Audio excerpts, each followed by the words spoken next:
What happens when the one person who could save everyone is the one they chose to destroy?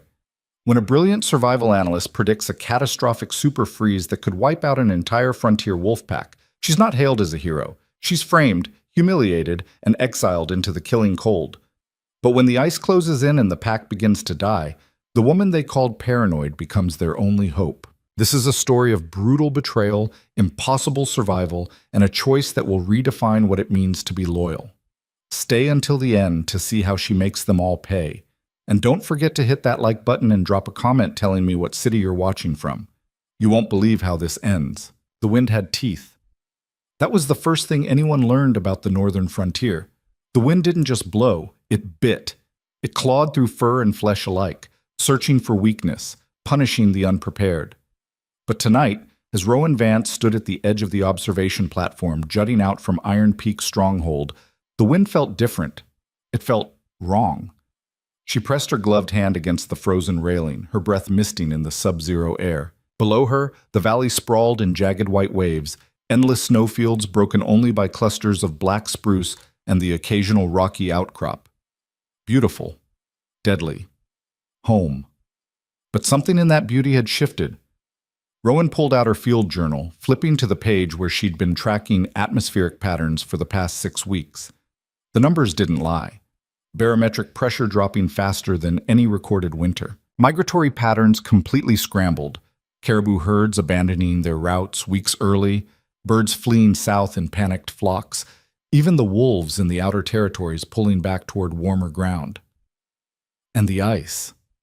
God, the ice.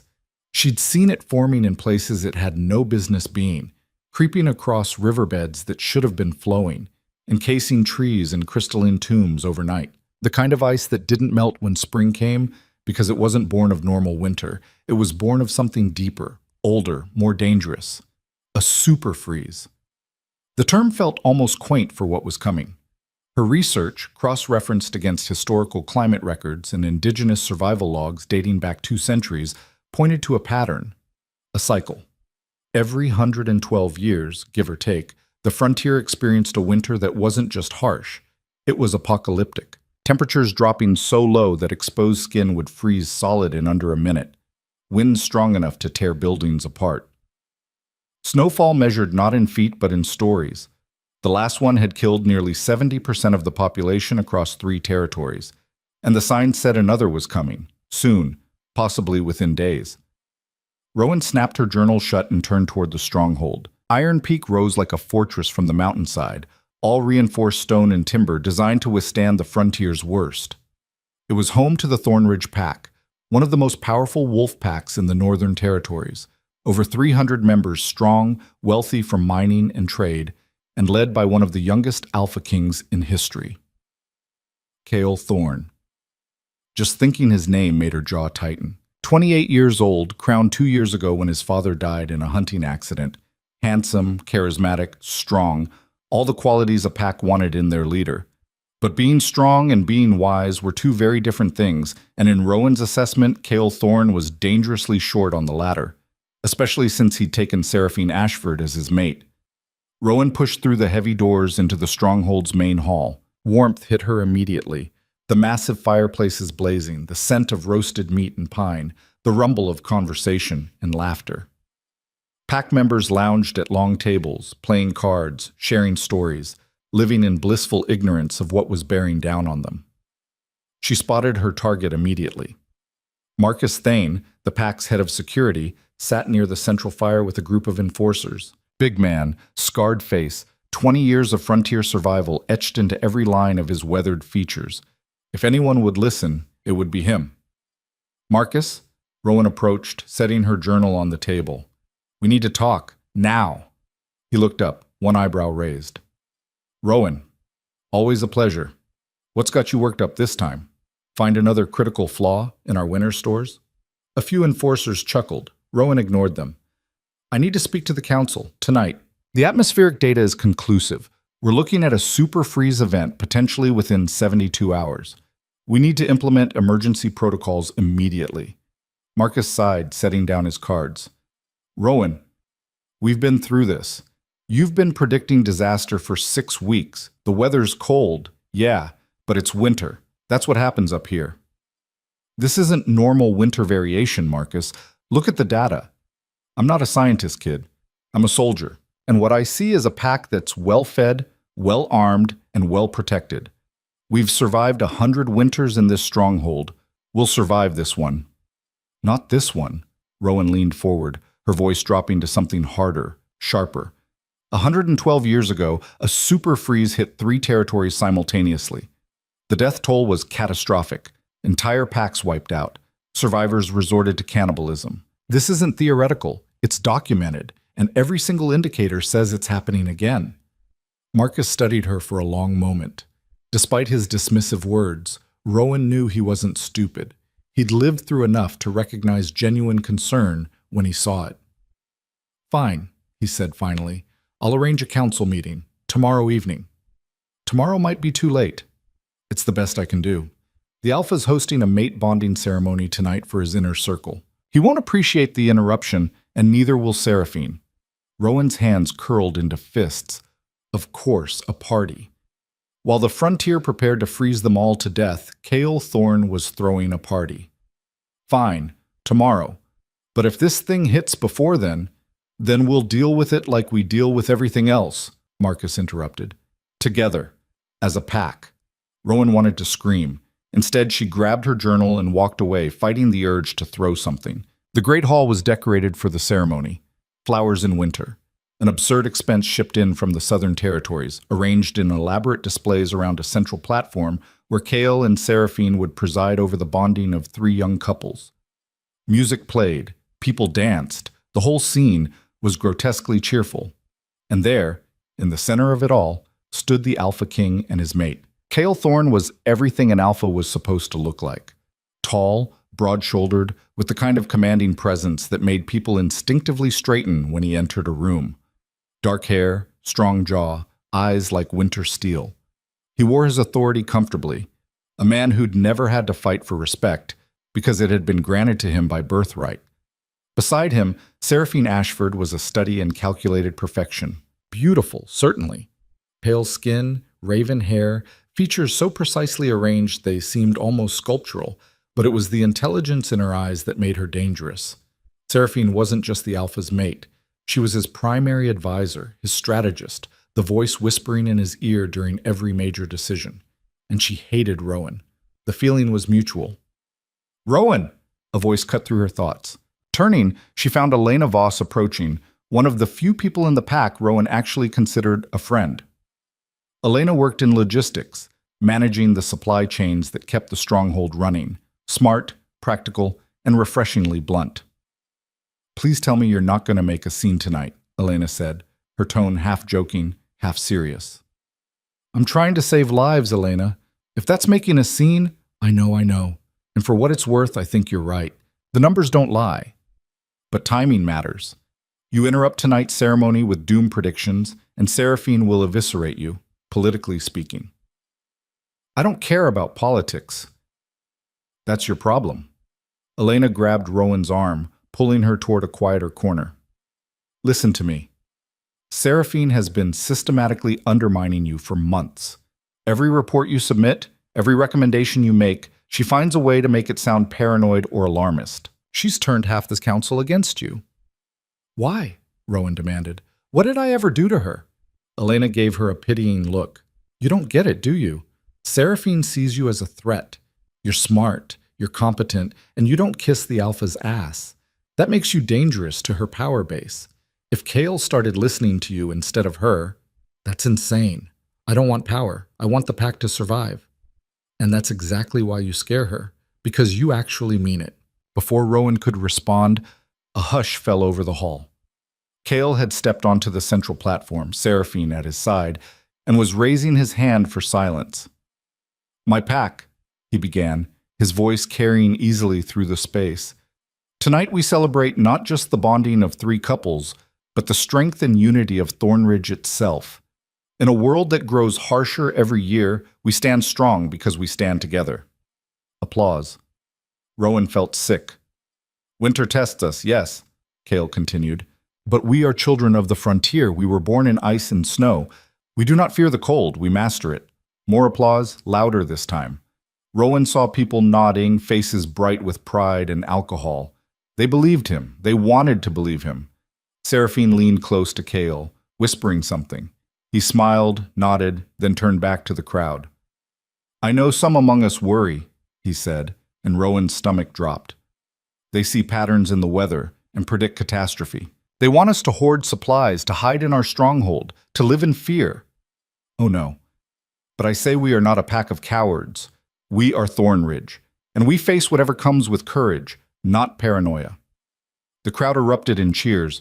Rowan stood frozen, Elena's hand tightening on her arm. Cale wasn't looking at her. He didn't need to. Everyone else was. "This is bad," Elena whispered. "Rowan, this is really bad." The ceremony continued, but Rowan barely registered it. She felt eyes on her from every direction, some pitying, some amused, some outright hostile. Seraphine had made her move, publicly framing Rowan as the paranoid alarmist undermining pack morale. She had to fix this, had to make them see. The council meeting, tomorrow. She'd present everything, data, historical records, projections. They couldn't ignore hard evidence. They couldn't. Rowan slipped out of the hall, desperate for air. The wind hit her like a physical blow, colder than it had been an hour ago. She looked up at the sky. Clear, cloudless. The stars brittle and sharp like ice chips, deceptive calm, the kind that came before storms. "Talking to yourself now?" Rowan spun. A young man emerged from the shadows near the door, Finn Corrin, one of the junior scouts. Barely 20, eager, still soft around the edges. He'd been asking her questions about tracking and survival since autumn. "Just checking the weather," she said. Finn looked up. "Seems fine to me." "It's not." He shifted uncomfortably. "Listen, Rowan, I don't know if you should... what the Alpha said in there. Was political theater designed to discredit me before I could warn the pack about a legitimate threat? Yeah, I caught that. But what if you're wrong? What if it's just a bad winter and you're making everyone panic for nothing?" Rowan met his eyes. "And what if I'm right and everyone dies because they were too proud to listen?" Finn had no answer for that. She left him there and walked the perimeter of the stronghold, studying the sky, the wind, the quality of the cold. Everything screamed danger. Every instinct she'd honed over a decade of frontier survival told her time was running out. Tomorrow. She'd make them listen tomorrow. What? The council chamber was a circular room in the stronghold's heart, stone walls lined with territorial maps and pack history. 12 members sat in a semicircle. The Alpha and his mate at the center, flanked by advisors representing security, resources, logistics, trade, and pack welfare. Rowan stood in the middle, her field journal and a portable data pad arranged on the presentation table before her. "Thank you for granting me this time," she began, keeping her voice steady and professional. "I understand the pack has concerns about my weather predictions, so I want to present the complete data set and let you draw your own conclusions." Cale leaned back in his chair, fingers steepled. Seraphine sat perfectly still beside him, her expression unreadable. "Proceed," Cale said. Rowan activated the data pad, projecting atmospheric readings onto the wall. "For the past 8 weeks, I've been tracking barometric pressure, temperature gradients, and precipitation patterns. What we're seeing isn't consistent with normal seasonal variation. The pressure is dropping too fast, too uniformly, across too wide an area." She pulled up the next screen. Migration data. Caribou herds have abandoned their traditional routes 3 weeks ahead of schedule. Bird populations are fleeing south in numbers we haven't seen in decades. Even the wolves in outer territories are pulling back. "Animals run from shadows all the time," Seraphine interjected smoothly. "It doesn't mean catastrophe is coming. It does when you cross-reference it with historical records." Rowan pulled up the next file. 112 years ago, the Northern Territories experienced what survivors called the Endless Winter. Temperatures dropped so low that rivers froze solid. Wind speeds exceeded anything previously recorded. Snow accumulation made travel impossible. The death toll across 3 major packs was approximately 70%. Murmurs around the table. Good. She had their attention. The conditions preceding that event match what we're seeing now. Almost exactly. Same pressure patterns, same migration disruptions, same atmospheric markers. Marcus Thane, the head of security, leaned forward. "What are you proposing we do?" Immediate emergency protocols, Rowan said without hesitation. Double our food stores, reinforce all exterior structures, prepare emergency shelters with independent heating sources, and recall all personnel from outer territories. We need to batten down now before the storm hits. And when do you predict this storm will arrive? Kale asked. Based on current progression, within 48 to 72 hours. Silence fell over the chamber. Then Seraphine laughed. It wasn't cruel exactly, just dismissive, like a teacher correcting a particularly silly student. Rowan, she said, her voice honey smooth, we appreciate your diligence, truly, but you're asking us to throw the pack into chaos based on century-old stories and animal behavior. Do you understand what implementing your protocols would cost? The resources, the manpower, the disruption to our trade agreements? I understand that costs don't matter if everyone's dead, Rowan shot back. Mind your tone, Kale warned, his voice hardening. Rowan forced herself to breathe. Alpha, I'm not trying to cause panic. I'm trying to prevent a catastrophe. Every indicator has an alternative explanation, Seraphine interrupted. She rose gracefully, moving to stand beside the projection. Lower pressure? We're in a mountain valley. It fluctuates. Animal migration? Could be food scarcity, disease, any number of factors. And this historical event you keep citing, it happened over a century ago. Our infrastructure is far more advanced, our preparations far more sophisticated. Our arrogance far more dangerous, Rowan countered. That's enough. Kale stood, his alpha presence filling the room. Rowan, you've made your case. The council will deliberate and decide on appropriate measures. There's no time for deliberation. This thing is coming. You're dismissed. The finality in his voice was like a door slamming. Rowan stood there, hands shaking, watching her last chance slip away. Please, she said quietly, please at least prepare emergency shelters, basic supplies, just in case. Seraphine's smile was pitying. We'll take your concerns under advisement. Thank you for your passionate presentation. Rowan gathered her materials with numb fingers and walked out. In the hallway, Elena was waiting. They're not going to do anything, are they? Elena said. No. What are you going to do? Rowan looked at her friend. What I should have done weeks ago. Prepare to survive on my own. The next 36 hours passed in a blur of covert preparation. Rowan had a contingency plan. She'd been building it since autumn when she'd first noticed the warning signs. A hidden bunker, carved into the mountainside 3 miles from the stronghold. She'd been stocking it quietly for weeks.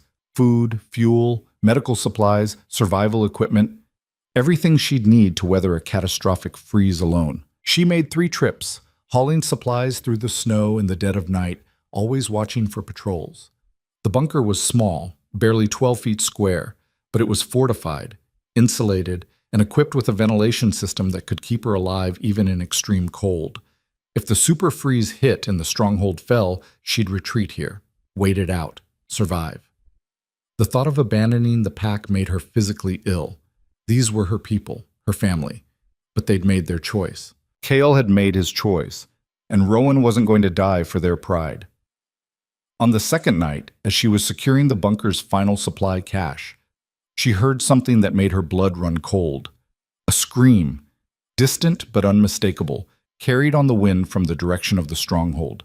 Rowan grabbed her emergency radio, switching to the pack's main channel. Static. Then voices, overlapping, panicked, temperature drop, outer walls freezing, supplies contaminated. Emergency. Her heart hammered. It was starting. The super freeze. Not in 48 hours. Now. She sprinted toward the stronghold, the wind already picking up, temperature plummeting with terrifying speed. By the time she reached the outer gates, it had dropped at least 20 degrees. Chaos greeted her. Pack members running in every direction. Enforcers trying to maintain order. Someone screaming about the food stores.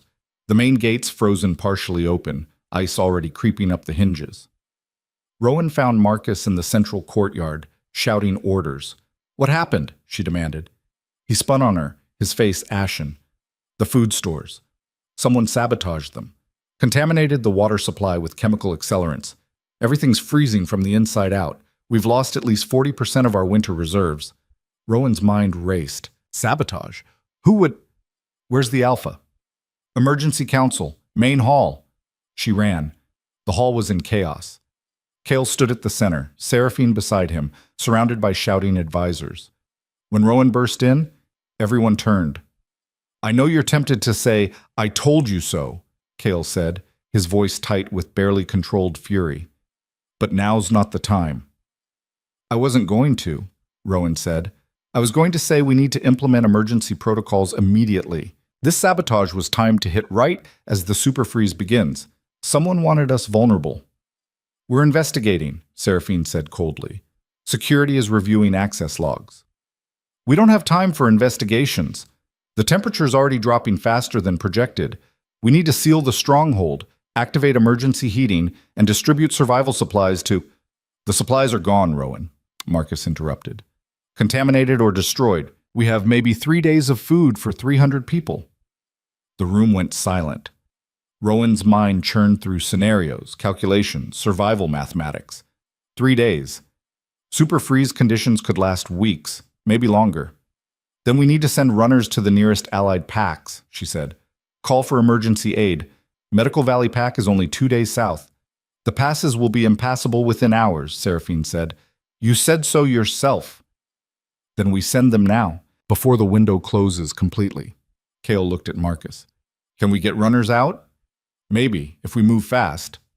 Do it. Send our fastest scouts. Tell Medical Valley we need emergency food supplies, and we'll compensate triple value. Marcus nodded and left at a run. Rowan turned to Kale. We also need to start rationing immediately, divide remaining supplies into a strict schedule, and set up warming stations throughout the stronghold. People need to stay mobile, keep blood flowing. Hypothermia will kill faster than starvation. For a moment, she thought he might actually listen, might actually acknowledge she'd been right all along. Then Seraphine stepped forward. A moment, Alpha. She leaned close, whispering something Rowan couldn't hear. Kale's expression changed, hardened. Rowan, he said slowly, when did you first notice the contamination in the food stores? She blinked. I didn't. I just got here when the alarm went out. But you predicted this exact scenario. A catastrophic event. Supplies compromised. The pack vulnerable. Ice crawled up Rowan's spine. Because I studied the patterns. I warned you. You were also one of the few people with unrestricted access to the storage facilities, Seraphine said softly. Given your expertise in survival systems, you'd know exactly how to sabotage them in a way that would prove your predictions correct. What? Rowan stared at her in disbelief. You think I did this? I think it's an interesting coincidence, Seraphine replied, her voice perfectly reasonable, perfectly poisonous. You predict disaster, you're ignored, and suddenly disaster strikes in exactly the way you described. That's insane, Rowan turned to Kale. You can't seriously believe, but the look in his eyes told her he absolutely could. Security logged your presence near the storage facilities 3 times in the past week, Seraphine continued, late at night, alone. What were you doing there, Rowan? I was checking temperature controls, making sure the backup heating systems were functional. I was trying to help. Or planting the sabotage, Seraphine suggested, creating the crisis you needed to validate your paranoia. Alpha, please. Rowan stepped toward Kale, but 2 enforcers immediately moved to block her. Listen to me. I would never hurt this pack. Never. Everything I've done has been to protect— Detain her, Kale said quietly. The world tilted. What? Until we complete the investigation, you're to be held under guard. If you're innocent, the evidence will prove it. And if I'm guilty? Rowan demanded, her voice breaking. Seraphine's smile was winter cold. Then you'll face justice for attempted mass murder. The enforcers grabbed Rowan's arms. She didn't fight. What was the point? Around her, the council members looked away, uncomfortable but complicit. Elena was shouting something, trying to push through the crowd, but more enforcers held her back. As they dragged Rowan toward the holding cells, she locked eyes with Seraphine and saw the truth there.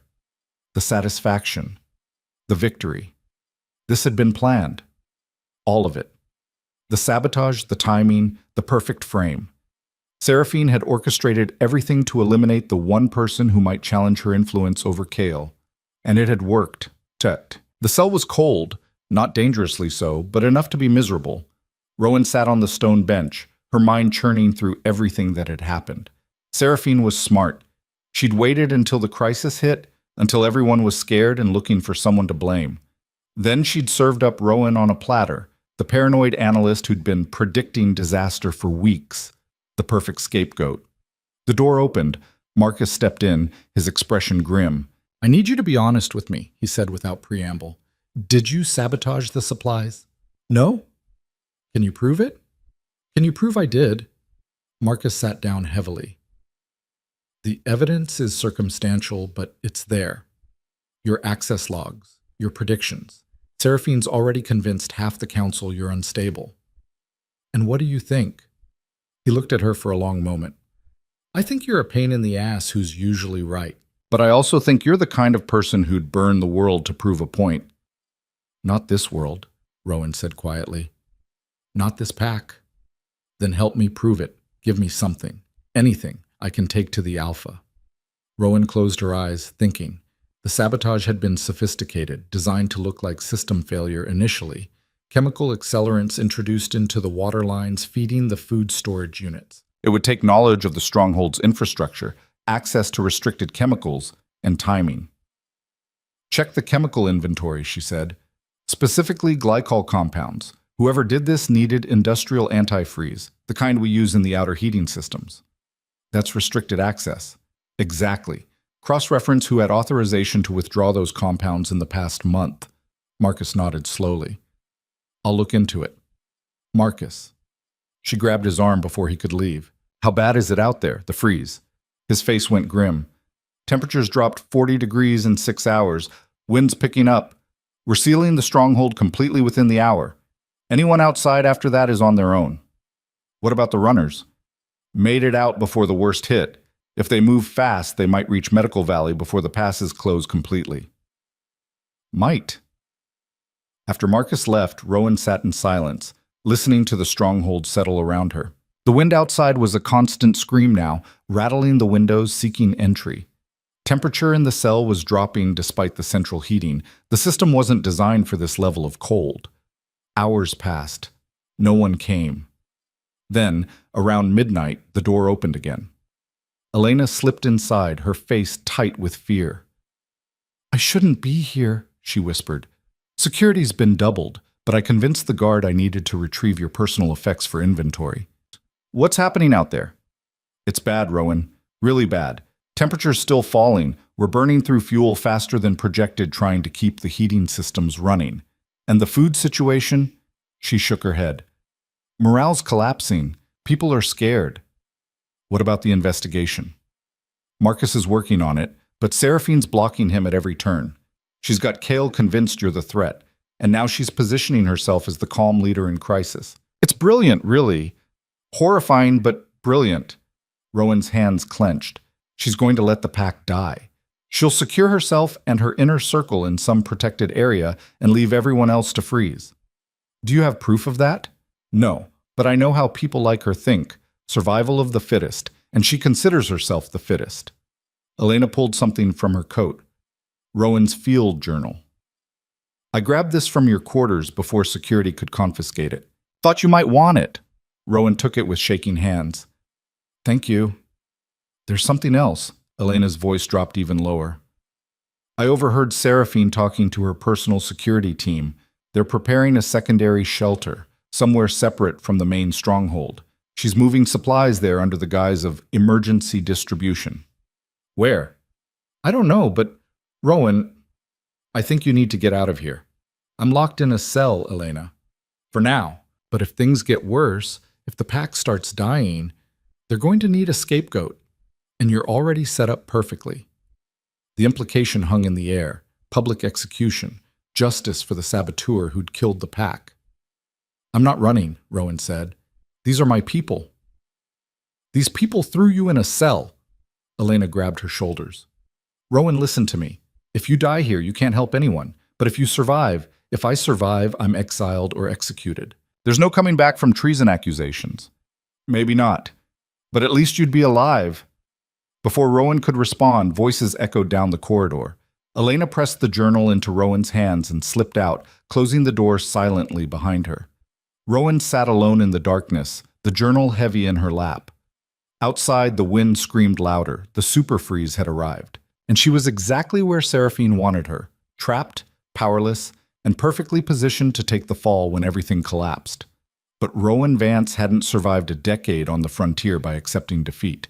If they wanted a scapegoat, they'd chosen the wrong woman. She opened her journal to the back pages, where she'd sketched detailed maps of the stronghold's infrastructure, including routes most people didn't know existed. Maintenance tunnels, emergency access points, the underground passages built into the mountain itself. If she was going to save this pack, she'd have to do it her way. And that meant getting out of this cell. The wind howled, the temperature dropped, and in the frozen darkness, Rowan began to plan her escape. The cold came alive at 3 in the morning. Not metaphorically, Rowan actually felt it happen. One moment the cell was merely uncomfortable, the next it was a living thing trying to suck the warmth from her bones. The temperature had dropped so fast she could see her breath condensing into ice crystals that tinkled when they hit the stone floor. She wrapped her arms around herself, stamping her feet to keep circulation going. The journal Elena had smuggled in lay open on the bench beside her, its pages covered in infrastructure maps and escape routes she'd memorized years ago when she first started working security assessments for the pack. The maintenance tunnel system. That was her way out.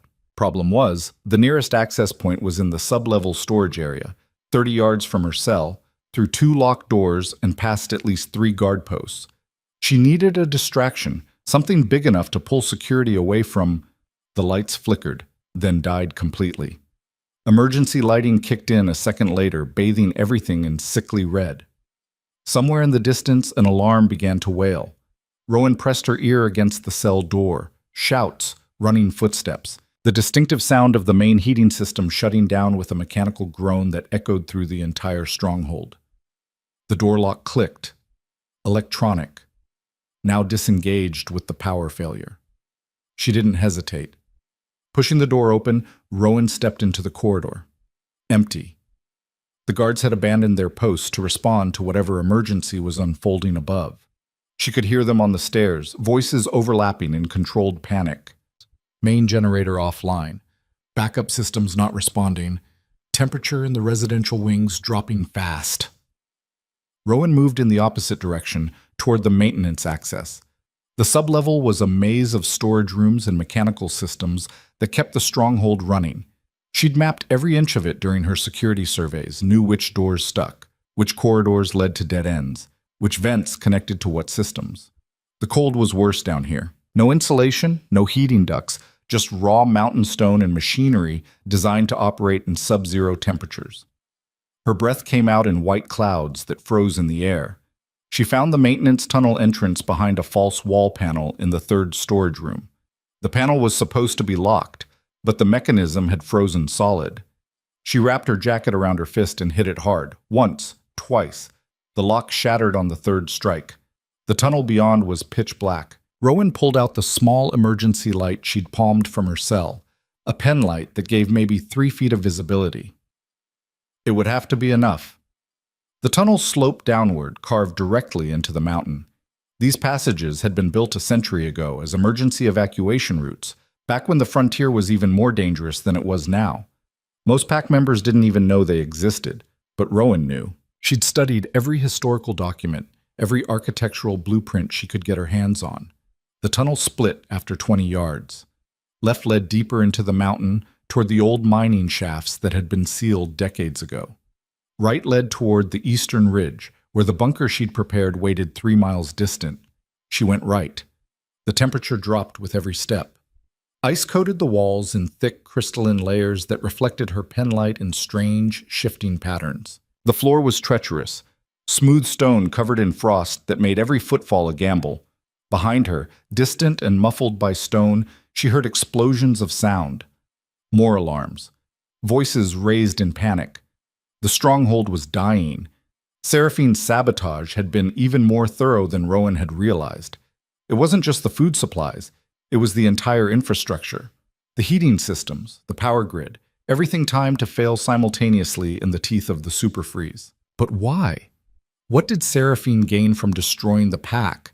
Unless she didn't plan to destroy it, just Cull it. The realization hit Rowan like a physical blow. Seraphine wasn't trying to kill everyone. She was creating conditions where only the strongest, most ruthless would survive. Natural selection accelerated to nightmare speed.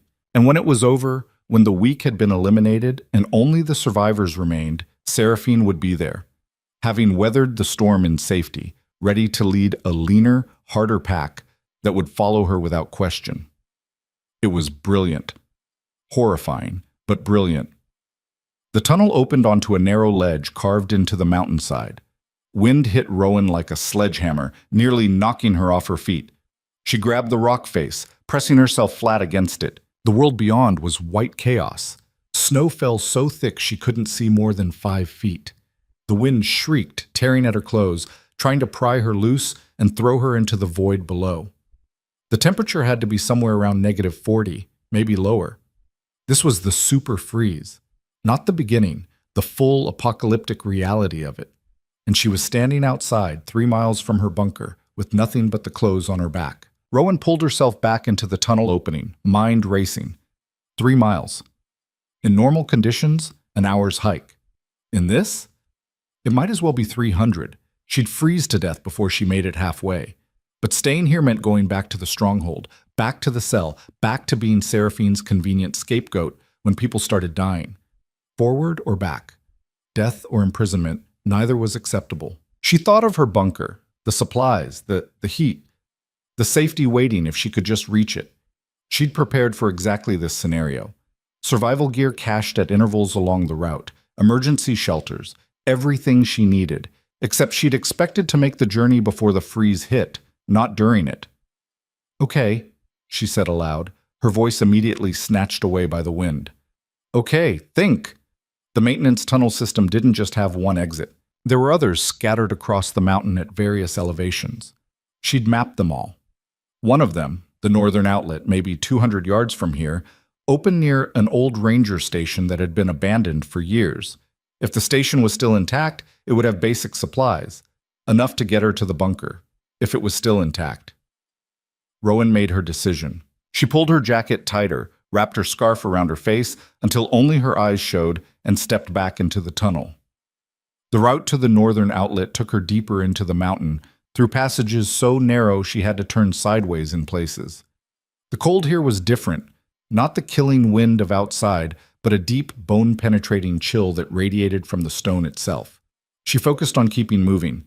Stop for too long, and hypothermia would set in. Already her fingers were going numb despite the gloves. The passage opened into a natural cavern, and Rowan's light caught something that made her stop dead. Supplies. Crates stacked against the cavern wall, covered in frost, but clearly recent. She approached, wiping ice from the nearest label. Medical Valley Pack. Emergency relief. The runners.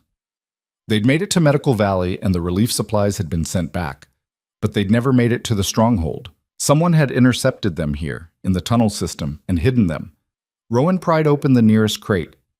Food, medical supplies, fuel canisters. Everything the pack desperately needed, stashed in a location where it would do no good whatsoever. Looking for something? Rowan spun, her penlight catching a figure emerging from the far side of the cavern. Finn, the young scout. But the eager, soft-edged kid was gone. In his place stood someone harder, colder, with a rifle pointed directly at her chest. "Finn," Rowan said carefully, "what are you doing here?" "My job." He stepped closer, keeping the rifle steady. "Making sure no one interferes with the plan." Seraphine's plan. The pack's survival plan. His voice was defensive, almost pleading. "You don't understand, Rowan. The pack was dying anyway. Too big, too soft, too dependent on easy trade and comfortable living. This is natural selection. This is making us strong again. By letting innocent people freeze to death. By letting the weak die so the strong can rebuild," Finn's voice cracked. Seraphine explained it all. The super freeze is an opportunity. A reset. When it's over, we'll be lean and hard and ready for anything the frontier throws at us. Rowan's mind raced. Finn had been recruited. One of Seraphine's inner circle, positioned to intercept the relief supplies and ensure the pack's suffering continued. "And you're okay with that?" she asked. You're okay with watching your friends die? Friends who would have held us back. But there was doubt in his voice now, uncertainty. What about Elena? Marcus? The children in the nursery wing, are they weak too? Stop it. What about your mother, Finn? She's in the medical ward with respiratory issues. Is she weak? Does she deserve to freeze because Seraphine decided she's not fit enough to survive? Shut up, the rifle wavered. Rowan took a careful step forward. You're a good person, Finn. I know you are. And good people don't let mass murder happen when they have the power to stop it. It's not murder. It's survival. It's genocide dressed up in pretty words. For a long moment, they stood there. Finn with his rifle, Rowan with nothing but words, and the desperate hope that some part of the kid she'd mentored still existed. Then Finn lowered the rifle. I didn't want this, he said quietly. I didn't want any of this, but Seraphine said, she said it was the only way, that you'd understand if you weren't so blind. Help me save them, Rowan said. Help me get these supplies to the stronghold. We can't. Finn's voice was hollow. Even if we wanted to, Seraphine's locked down the main entrances. The only way back is through the tunnels, and she's got guards at every access point, guards loyal to her. Then we find another way. There is no other way. Finn slumped against the cavern wall. It's over, Rowan. The pack's finished. The only question is who survives. Rowan looked at the crates of supplies, then back at Finn. An idea was forming, dangerous, probably insane, but the only option she had. Where's Seraphine's secondary shelter? She asked. The one Elena heard about. Finn hesitated. Finn. Where? The old geothermal station, 5 miles west. She converted it into a fortified bunker months ago. Enough supplies for 50 people to last 6 months. And that's where she is now? Her and her inner circle, about 30 people total. They evacuated when the power failed. Rowan's jaw clenched. While the pack froze in the stronghold, Seraphine was sitting in comfort, waiting for the culling to complete itself. How many guards? At the bunker, maybe 8, all ex-military. They won't hesitate to kill anyone who approaches. What about here, in the tunnels? Finn looked at her warily. 3 at the main junction, 2 at the southern outlet. Why? Because we're going to do something incredibly stupid. Before Finn could respond, distant sounds echoed through the tunnel system. Voices. Multiple voices, moving fast. They know you're gone, Finn said. They're searching the tunnels. Rowan grabbed one of the smaller supply crates. Help me move these deeper into the cavern. We need to hide them. Why? What are you... Just do it. They worked fast, hauling crates into a natural alcove and covering them with loose rock. The voices were getting closer. At least 5 people, maybe more. When they get here, tell them you were securing the supplies, Rowan whispered. Tell them I was never here. They'll kill you if they catch you. Then I won't get caught. She slipped into a side passage just as lights appeared at the cavern entrance. Pressed flat against the stone, barely breathing, Rowan watched as 5 armed guards entered, with Marcus at the lead. Her heart lurched. Marcus. Not one of Seraphine's people, but genuinely searching for her. Finn, Marcus called out. You see anyone come through here? No, sir. Been here 2 hours. Haven't seen anyone. Marcus swept his light across the cavern, his expression grim.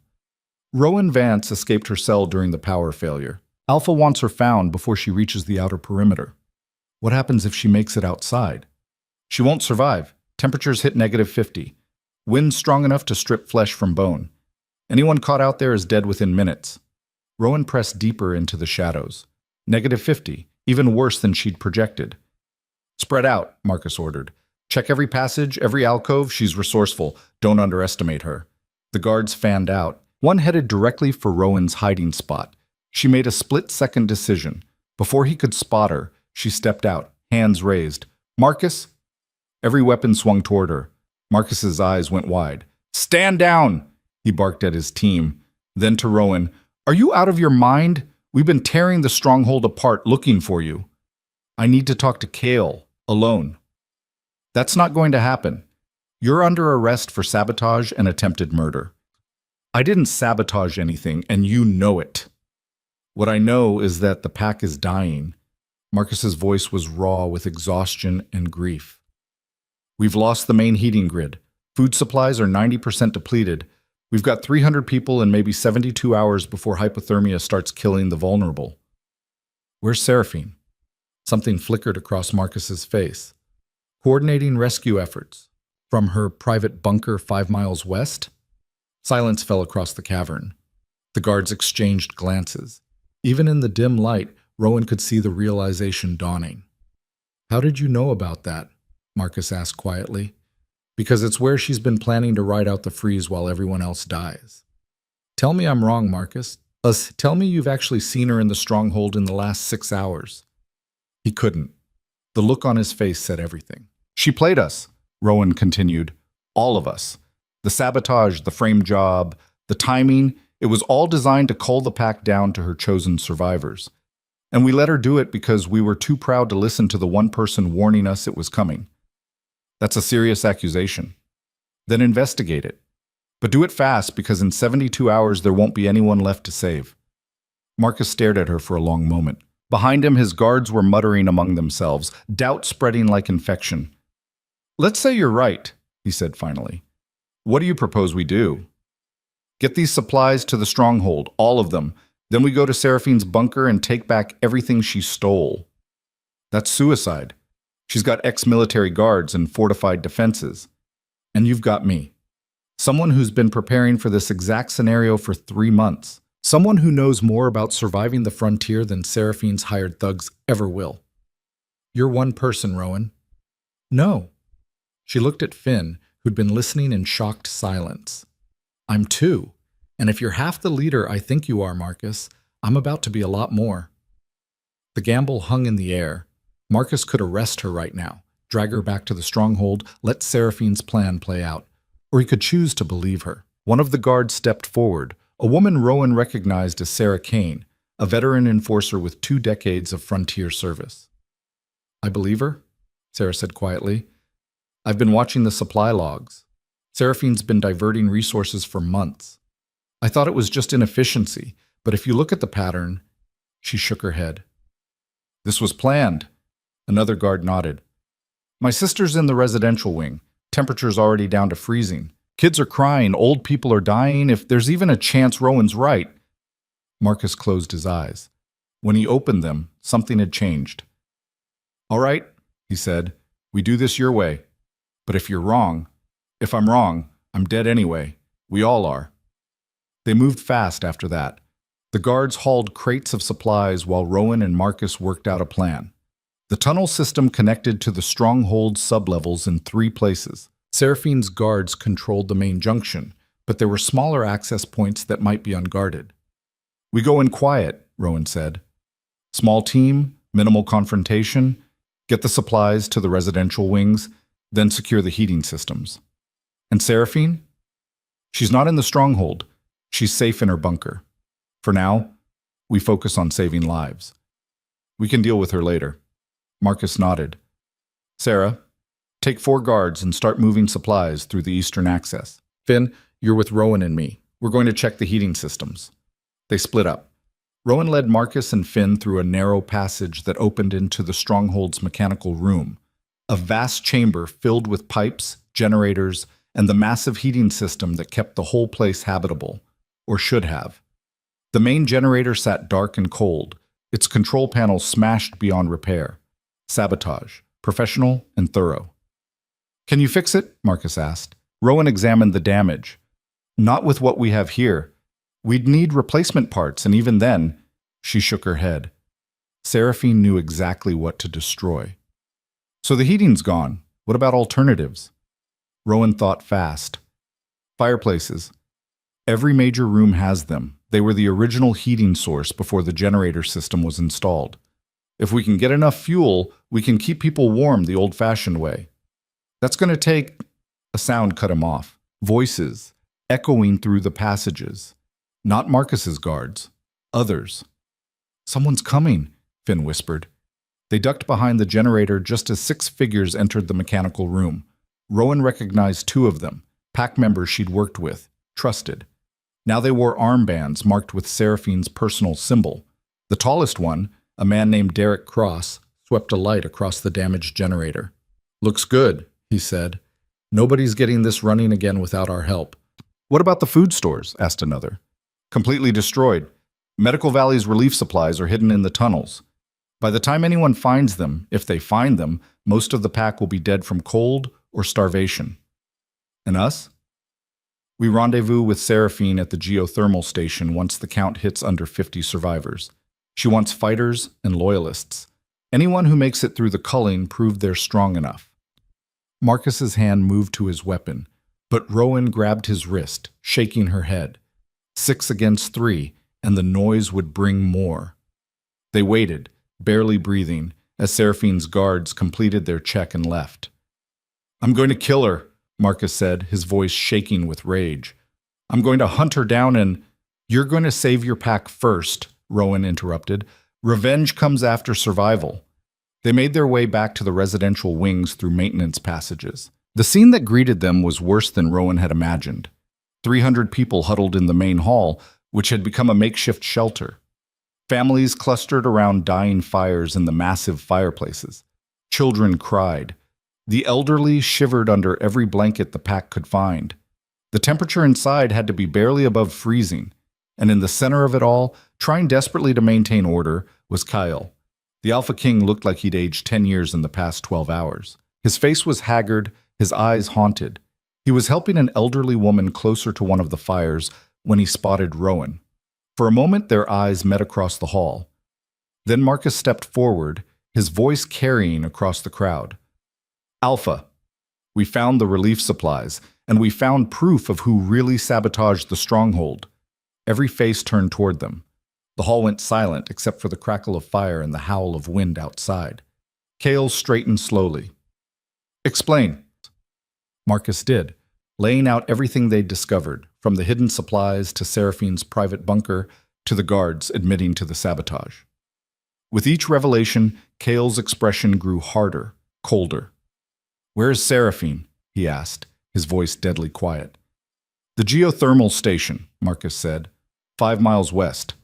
She evacuated with her inner circle when the crisis began. Kale's hands clenched into fists. Around the hall, pack members were rising, voices raised in anger and disbelief. She left us to die? While she sat safe? My children are freezing and she's been planning this?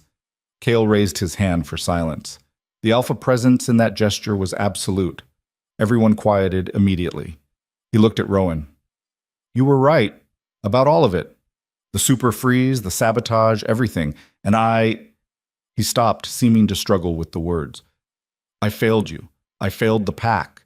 You can apologize later, Rowan said. Right now we need to keep people alive.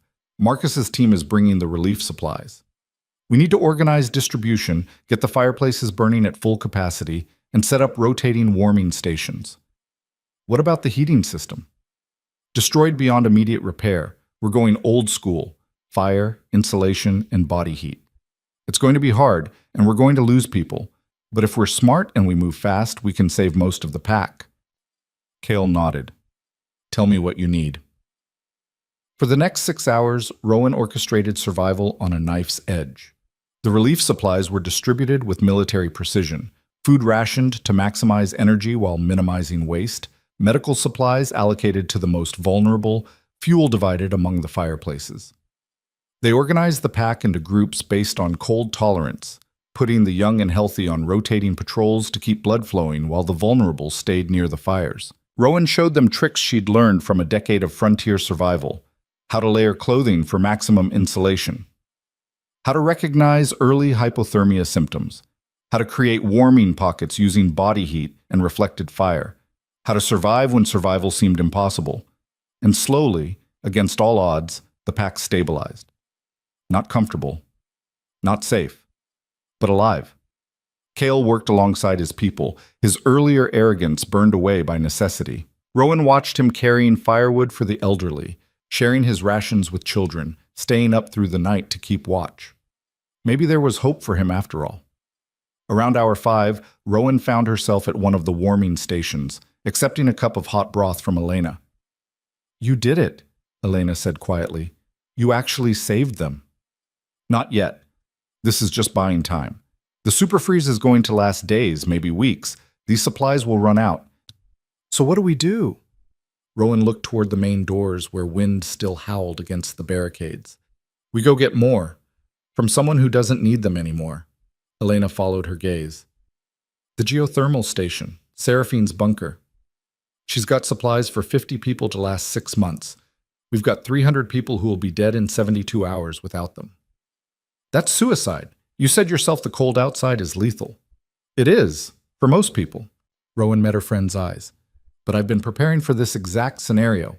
I've got a bunker 3 miles from here with cold weather gear, supplies, everything I need. If I can reach it, I can make it to Seraphine's station and back. If you can reach it, that's a big if. It's the only if that matters. They were interrupted by Marcus approaching, his expression grim. We've got a problem, he said. Scouts report the outer perimeter is completely frozen over. Temperatures down to -65. The wind's strong enough that we can't even open the main doors without risking structural damage. How long until it breaks? Rowan asked. Weather this extreme? Could be days, could be weeks. No way to know. Rowan felt the weight of that settling over her. Trapped. They were trapped in a damaged stronghold with limited supplies and 300 mouths to feed, unless someone could get out. She made her decision. I'm going after Seraphine's supplies, she said. Tonight. That's insane, Marcus protested. You'll die before you make it 100 yards. I'll die here if I don't try. We all will. Then I'm going with you. No. Rowan shook her head. The pack needs you here. They need leadership, organization, someone they trust. That's you, not me. I'm not letting you go alone. You don't have a choice. They stared at each other for a long moment. Then Marcus sighed. You're the most stubborn person I've ever met, he said. I know. It's kept me alive this long. She spent the next hour preparing. The pack had limited cold weather gear, but she assembled the best of it. Insulated layers, a heavy coat rated for extreme temperatures, a face mask that would protect against frostbite, goggles against the snow blindness. It wouldn't be enough. Not in -65-degree temperatures, but it would buy her time. Cale found her as she was checking her route on a hand-drawn map. Marcus told me your plan, he said. I'm ordering you not to go. Since when do I follow your orders? Rowan didn't look up. Rowan, please. Something in his voice made her pause. I can't lose anyone else. This pack, these people, I already failed them once. If you die out there because of my arrogance, then you learn to live with it. Like you're learning to live with everything else you've done. She finally met his eyes. I'm not going out there for you, Cale. I'm going because it's the right thing to do. Because those supplies can save lives. Because someone has to. Let me send a team. Trained soldiers who won't make it. This isn't about training. It's about knowing the land, understanding the cold, being willing to do whatever it takes. That's me. Only me. Cale's jaw worked. If you make it back, I want you to know. I'm sorry. For all of it. For not listening. For letting Seraphine manipulate me. For save it for when I return. Will you? Rowan pulled on her final layer of protection. Guess we'll find out. The pack gathered as she approached the small side door they'd unsealed, the only exit that wouldn't risk structural damage from the wind. Faces watched her with expressions ranging from hope to despair to something that might have been awe. Marcus handed her a radio. Check in every hour. If you miss a check-in, I'm sending a team after you. Don't. If I don't make it, a team won't either. Save your people. Elena hugged her tight. You're the bravest idiot I've ever known. I'll put that on my gravestone. Rowan approached the door. Beyond it, through the small window, she could see nothing but white chaos. Last chance to reconsider, Marcus said. I never reconsider. She pulled the door open. The wind hit like a freight train, nearly ripping her off her feet. Snow and ice pelted her face, even through the protective gear. The cold was beyond anything she'd ever experienced. Not just freezing, but actively hostile, seeking entry through every gap in her protection. She stepped through the door. It slammed shut behind her. And Rowan Vance was alone in the killing cold, 3 miles from salvation and 5 from revenge, with nothing but will and skill between her and death. She took her first step into the white chaos. Then another, and another. Behind her, the stronghold disappeared into the storm. Ahead, somewhere in that frozen hell, her bunker waited. If she could reach it. If she could survive. If she could prove that sometimes the one they cast aside becomes the one they can't live without. The wind screamed. The cold bit deeper. And Rowan pushed forward into the heart of the superfreeze, where only the strongest, smartest, and most stubborn had any hope of survival. She planned to be all three. The first 50 yards nearly killed her. Not from the cold itself, though that was trying hard enough, but from the sheer physical impossibility of moving through wind strong enough to bend trees and snow so thick it formed a living wall. Rowan fought for every step, her body bent almost horizontal against the gale, her eyes streaming tears that froze on her cheeks before they could fall. The world had become a featureless void of white noise and white chaos. No landmarks. No horizon. Just endless howling emptiness trying to erase her from existence. She counted steps to keep from going mad. 1, 2, 3. Each one a small victory against the storm, each one potentially her last. Somewhere around step 200, she found the first cache. She'd buried it 3 months ago, a waterproof container holding chemical heating packs, emergency rations, and a compass designed to work in extreme cold. The marker was a cairn of rock she'd built, now barely visible under accumulated ice. Rowan dug with numb fingers, finally pulling the container free. The heating packs went immediately against her core, under her layers. The warmth was almost painful as it spread through her torso. She checked the compass. Northeast. Her bunker was northeast, approximately 2.5 miles from this position. 2.5 miles. In negative 65-degree temperatures. In wind that could kill. She could turn back. Probably should turn back. She'd proven it was impossible, done her due diligence. No one could fault her for... Behind her, muffled by the storm but unmistakable, came a sound that made her blood freeze colder than the weather ever could. A distress signal. The emergency frequency she'd given Marcus, crackling through her radio in short, desperate bursts. Rowan pulled the radio from her inner pocket, pressing it against her ear to hear over the wind. Temperature critical, children in distress, need medical. The voice cut out, then returned. Hour before we start losing, please, anyone... It was Elena. And she was crying. Rowan's hand tightened on the radio. The bunker was northeast. Safety was northeast. Everything she needed to survive was northeast. But the stronghold was behind her. The dying pack was behind her. She stood there in the screaming wind, caught between survival and duty, between the smart choice and the right one. Then she thought of the children huddled around dying fires, of the elderly shivering under insufficient blankets, of 300 people who'd scorned her, imprisoned her, chosen to believe a liar over the truth, and realized with absolute clarity that she was about to do something spectacularly, suicidally stupid. Rowan turned southwest, toward Seraphine's bunker, toward the geothermal station 5 miles distant, where stolen supplies sat hoarded while children froze. If she was going to die in this frozen hell, she'd die taking something back. The journey became a blur of endless white and screaming wind. Rowan lost track of time, of distance, of everything except the compass bearing and the need to keep moving. Stop and die. Simple as that. She found her second cache after what might have been an hour or might have been 3. More heating packs, an emergency shelter, a reflective tarp designed to trap body heat. She huddled inside for precious minutes, letting warmth return to her extremities before pushing on. The landscape shifted gradually from open snowfield to rocky terrain. Good. The geothermal station had been built into a canyon where the rocks provided natural shelter. If she was seeing rocks, she was getting close. Around what her frozen brain estimated as hour 4, she saw a light. Faint, distant, barely visible through the storm, but definitely artificial. The bunker. Rowan pushed toward it, adrenaline cutting through exhaustion. The light grew stronger as she approached, revealing the entrance to the geothermal station.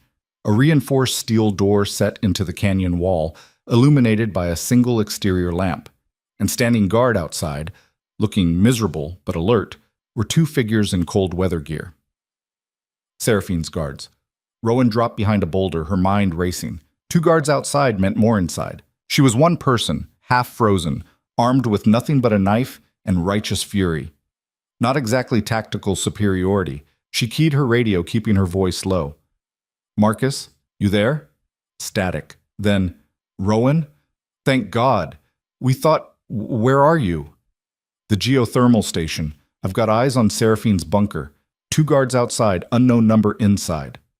Are you insane? You can't assault that position alone. Watch me. Rowan, I need information. The station's built over geothermal vents, right? There should be maintenance access tunnels for the heating system. Silence as Marcus consulted records.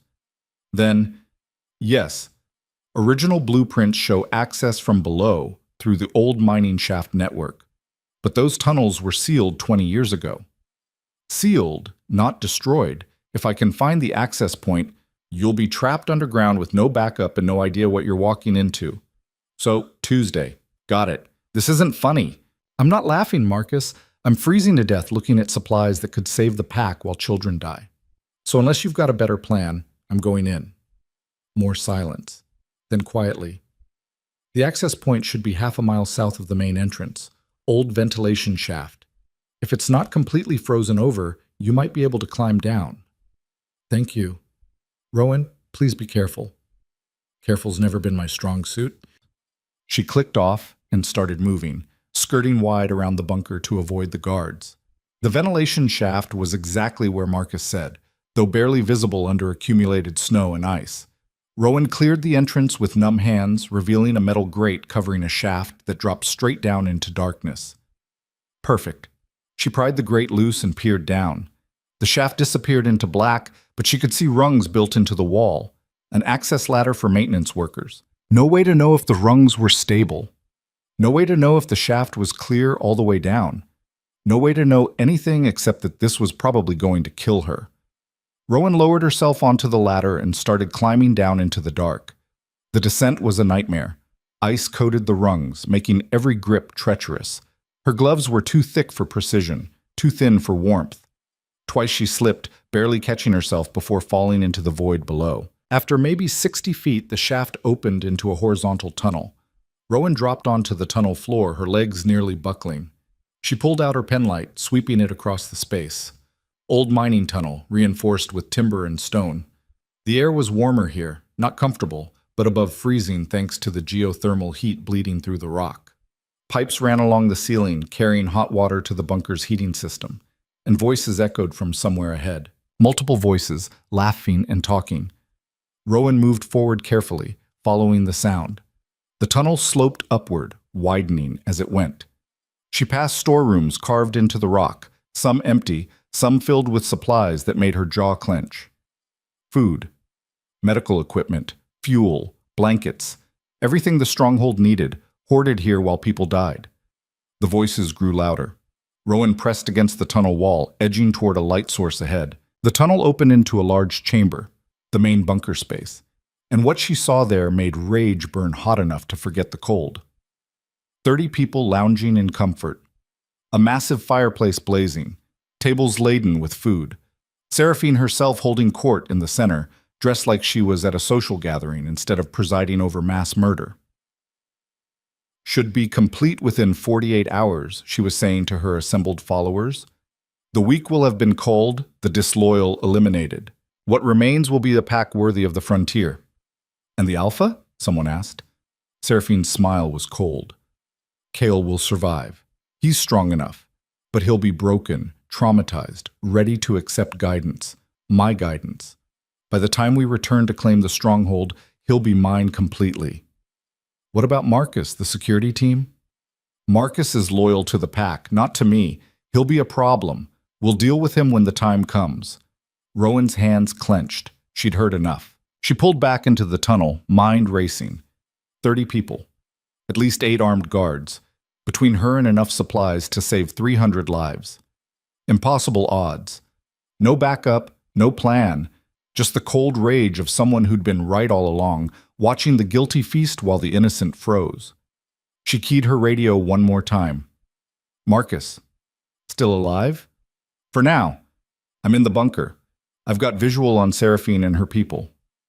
How many? 30, plus guards. I need you to do something for me. Name it. In exactly 10 minutes, I need you to trigger every alarm in the stronghold. Make it loud. Make it sound like a full-scale emergency. Why? Because these people are monitoring stronghold communications. When they hear the alarms, they'll panic, think something's going catastrophically wrong. In that confusion, I'm going to blow their comfortable little world apart. Rowan, you can't. 10 minutes, Marcus. Don't let me down. She clicked off before he could argue. The next 10 minutes were the longest of her life. Rowan spent them mapping the bunker layout, identifying structural weak points, and doing something that would either be brilliant or suicidal. She found the main heating system, the pipes carrying geothermal water throughout the bunker. They converged in a central chamber, controlled by a series of valves and pressure regulators, and she had 10 chemical heating packs in her gear. Rowan worked fast, placing the packs against the pressure regulators and setting them to activate simultaneously. The regulators were designed to handle normal thermal expansion, but not rapid, extreme heat applied directly to the control mechanisms. When they failed, and they would fail, the pressure would spike throughout the system, violently. She finished with 30 seconds to spare and moved to a defensive position with a clear view of the main bunker chamber. Then the alarms started. Even from 5 miles away, even muffled by rock and distance, the stronghold's emergency klaxons were unmistakable. They echoed through Seraphine's radio, filling the bunker chamber with wailing urgency. The reaction was immediate. Seraphine's people jumped to their feet. Someone turned up the volume on the radio, and panicked voices filled the air. Structural collapse in the east wing. Fire spreading through residential. Need immediate evacuation. It was all fake, Marcus playing theater, but Seraphine didn't know that. Get me a status report, she snapped. Now! Her communications officer worked frantically. Radios cutting in and out. Interference from the storm. I'm trying to... That's when Rowan's chemical packs failed the pressure regulators. The explosion wasn't massive, more of a concentrated burst as superheated steam erupted from overpressurized pipes. But in the enclosed space, it was chaos. Pipes burst throughout the bunker. Steam filled the air. The lights flickered and died, plunging everything into darkness broken only by firelight. And in that darkness, Rowan moved. She hit the main chamber like a ghost, using the confusion to her advantage. Most of Seraphine's people weren't fighters. They were administrators, sycophants, chosen for loyalty rather than combat ability. The guards were a different story. Rowan took down the first one with a rock to the temple. Brutal, efficient, silent. She grabbed his weapon and used it to disable the second guard before anyone realized there was a threat inside the bunker. By the time the emergency lights kicked in, Rowan was standing in the center of the chamber with a rifle pointed at Seraphine's chest. Surprise, she said. The bunker went dead silent. Seraphine stared at her, shock giving way to something that might have been respect or fear. Hard to tell in the dim light. Rowan Vance, she said slowly. You walked 5 miles through a super freeze to get here. I'm almost impressed. Save it. I'm here for the supplies, all of them. Are you? Seraphine tilted her head. Or are you here for revenge? Because you could have run, could have saved yourself, but you came here instead. That speaks to something other than practical necessity. I came here because children are dying while you play Queen of the Mountain. Children who were weak enough to die were going to die anyway. Rowan's finger tightened on the trigger. One more word about weakness, and I'll show you how weak a bullet makes you. Movement to her left. One of the guards trying to flank her. Rowan fired a warning shot that ricocheted off the stone wall, and everyone froze. Next person who moves gets it in the chest, she said calmly. Now, here's what's going to happen.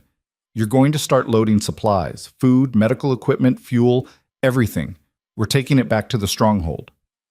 In this weather? Seraphine laughed. You'll never make it. Then I'll die trying, which is more than you can say.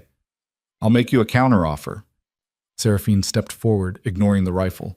Brave or stupid, also hard to tell. Stay here. Join us. You're clearly strong enough, smart enough. When this is over, we rebuild the pack our way. No more weak links, no more dead weight, just the strong, led by the worthy. Define worthy. You're looking at her. Rowan almost laughed. You're a coward who sabotaged her own pack and hid while they died. That's not worthy. That's pathetic. Seraphine's expression hardened. I did what was necessary. I saw a pack growing soft, dependent, vulnerable. I created conditions for natural selection, for evolution. You created conditions for genocide. Semantics. No. Murder. They stared at each other across the chamber. Around them, Seraphine's followers watched with expressions ranging from shock to calculation. Some were clearly having second thoughts. Then one of them spoke, a young woman Rowan recognized from the Stronghold's trade department. "How many died?" she asked quietly. "How many are dead because of the sabotage?" Seraphine turned on her. "The weak were always going to— How many?" The question hung in the air. "We don't know," Rowan said. "We won't know until this is over. But children are freezing, old people are dying, and all of you sat here in comfort, eating their food, burning their fuel, while they suffered." The young woman's face crumpled. I thought we were just preparing for the worst. I didn't know she'd actually—" Others were nodding. The doubt Rowan had planted was spreading like infection. "She lied to you," Rowan continued, pressing the advantage. "She told you this was about strength, about evolution, but it was about power, her power, and she used you to get it. Don't listen to her," Seraphine snapped. "She's manipulating you, trying to—" A voice cut through the argument, deep, rough, coming from the tunnel entrance behind Rowan. "She's telling the truth." Everyone turned. A man emerged from the shadows, tall, scarred, moving with the predatory grace of a born fighter. His clothes were frontier gear, weathered and practical. His eyes were winter-hard, and Rowan had never seen him before in her life. "Who the hell are you?" Seraphine demanded. The man's smile was knife-sharp. "Someone who's been tracking you for 3 months, ever since you contacted the Blackridge Syndicate about purchasing enough chemical accelerants to contaminate a pack's food supply." Rowan's mind raced. Blackridge Syndicate, a criminal organization operating across the frontier territories. Smugglers, weapons dealers, worse.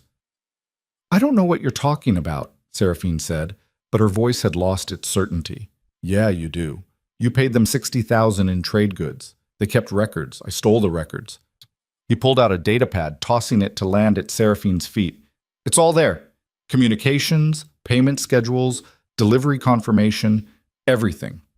Seraphine stared at the pad like it was a snake. "I'm Kyle Draven," the man continued, "former Alpha of the Silver Rock Pack. Or I was, until my second-in-command and her followers poisoned the pack's water supply, blamed me for it, and drove me into exile." His eyes locked on Seraphine. "Sound familiar?" The bunker went silent. "I've been tracking syndicate operations for months," Kyle said, "following the trail of sabotage and betrayal.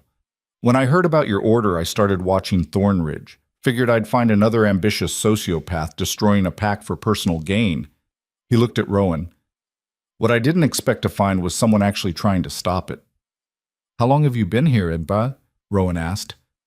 "Followed you through the storm, watched you climb down the ventilation shaft. Figured if you were crazy enough to assault this place alone, you might be someone worth backing up.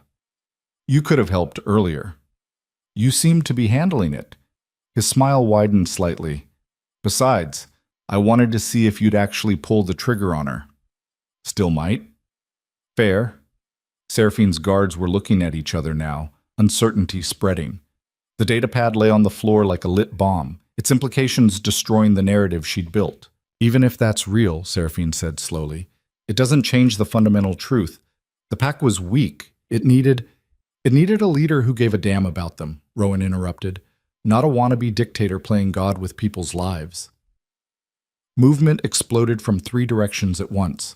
One of the guards lunged for Rowan. Another went for Kale. A third grabbed for the datapad. Rowan dropped the first guard with a rifle butt to the jaw. Kale moved like liquid violence, disabling his attacker in 2 brutal strikes. The third guard got his hands on the datapad, and Seraphine shot him. The gunshot was deafening in the enclosed space. The guard crumpled, blood spreading across the stone floor. "Nobody touches that evidence," Seraphine said calmly, the smoking pistol steady in her hand. She turned to her remaining followers. "We're leaving, now. Anyone who wants to stay and face whatever justice Rowan thinks she can deliver is welcome to. The rest of you, gather your gear and move." "Where are you going to go?" Rowan demanded. "The freeze is going to last weeks. You can't survive out there." "I'll take my chances over whatever you've got planned." Half of Seraphina's people moved toward their leader. The other half stayed frozen, torn between fear and guilt. Kyle stepped forward. "You're not going anywhere. You killed your own guard. You admitted to sabotage. This ends here. This ends when I say it does. Seraphine swung her pistol toward Kyle, and the bunker shook. Not from violence, from the earth itself moving. The geothermal system, already damaged by Rowan's sabotage, finally gave way completely. Pipes burst throughout the facility, releasing superheated steam and water under pressure. The floor buckled as underground chambers flooded. "Everyone out!" Rowan shouted. "Move!" Chaos erupted. People scrambled for the exits as the bunker began tearing itself apart. Steam filled the air, making it impossible to see more than a few feet. Rowan grabbed what supplies she could carry and ran for the main entrance. Behind her, she heard Kyle shouting orders, trying to organize an evacuation. She burst through the steel door into the storm outside. The guards who'd been posted there were gone, either fled or dead, impossible to tell. Others followed, some of Seraphine's people, some carrying supplies, all running from the collapsing bunker. The entrance exploded outward as the pressure release failed catastrophically. Rock and metal debris scattered across the snow. Rowan counted heads. 15 people made it out. Maybe more still inside, maybe trapped, maybe dead. No sign of Seraphine. Kyle appeared at her shoulder, bleeding from a cut on his forehead. "We need to move. The whole installation's coming down." "What about—" A secondary explosion answered her question. The entire bunker entrance collapsed inward, sealing whatever remained inside under tons of rock. Rowan stared at the rubble. Seraphine was either dead or trapped with no hope of rescue. Either way, she was gone. "The supplies," she said numbly. "We needed those supplies." "We got some." Kale gestured to the people who'd escaped, many carrying packs or dragging equipment. "Not everything, but enough to help." "Not enough to save everyone." "Maybe not, but enough to try." Rowan looked at the survivors, scared, cold, some injured, all staring at her like she had answers. 15 people, plus whatever they'd managed to carry. 5 miles back to the stronghold through the worst weather the frontier had ever seen. Impossible odds. Again. "Can you walk?" she asked Kyle. He nodded. "Then let's move. We've got people depending on us." They organized quickly. Rowan divided the group based on ability. Strongest in front to break trail, weakest in the middle protected from the wind, someone strong at the rear to catch stragglers. Kyle moved to walk beside her at the front. "You've done this before." "Survival logistics, yeah." "Leading people to their deaths through impossible conditions?" "That's a new one, but I'm flexible." He almost smiled. "I like you. You're completely insane, but I like you." "The feeling's mutual. Tell me about Silver Rock." As they pushed into the storm, Kyle told his story. How his pack had thrived until his second-in-command, a woman named Vera, decided she deserved to lead. How she'd poisoned the water supply and framed him for it. How the pack had turned on him, exiling him into the wilderness to die. "I survived," he said quietly. "And I spent the next year hunting down everyone involved, one by one." Revenge? Justice. Turns out Vera had been planning the coup for years, using syndicate resources. When I found proof, I brought it back to Silver Rock. And they didn't care. She'd consolidated power, purged the loyal, and convinced everyone I was the real threat. So I left. Started tracking syndicate operations, looking for others like her. Found me instead. Found you trying to save the people who imprisoned you. That's either stupid or noble. Haven't decided which. Can it be both? Probably is. They walked in silence for a while, fighting the wind. Around them, the other survivors struggled forward, linked together by rope to keep from getting separated. After what felt like hours, one of them collapsed. A woman in her 30s, shaking violently from hypothermia. "We need to stop," someone said. "Set up shelter." "We stop, we die," Rowan countered. "Everyone dies, we keep moving." "She can't!" Kale bent down, examining the woman. "Advanced hypothermia. If we don't warm her up, she'll be dead in minutes." Rowan looked around. Nothing but white chaos and wind. No shelter. No options. Then she remembered her second cache. The emergency shelter tarp. "Give me 5 minutes," she said. She found the cache using dead reckoning and sheer desperation, pulling out the reflective tarp. Kale helped her set it up, a tiny pocket of relative safety in the storm. They got the woman inside with 2 others to share body heat. Rowan used her last chemical heating packs to warm her core. "This is buying minutes, not hours," Kyle said quietly. "We can't save her and keep moving." "Then we split up. You take the main group, get them to the stronghold. I stay with her until she's stable, then follow." "That's suicide." "So is climbing into Seraphine's bunker. I'm on a roll." Kale grabbed her arm. "Rowan, you can't save everyone. Watch me." They stared at each other for a long moment. Then Kale nodded slowly. "You're completely insane," he said. "You already said that." Bears repeating. He gathered the other survivors and moved out, disappearing into the storm within seconds. Rowan sat in the tiny shelter with 3 people on the edge of death, listening to the wind scream murder, and wondered if this was the decision that would finally kill her. The woman's breathing stabilized after 20 minutes. Rowan forced warm liquid into her, monitored her vitals, did everything she'd learned from a decade of frontier survival. And when she was sure the woman would make it, she helped all 3 to their feet and pushed back into the storm. The journey blurred into endless white. Rowan's body moved on autopilot, following compass bearings, counting steps, refusing to stop because stopping meant dying.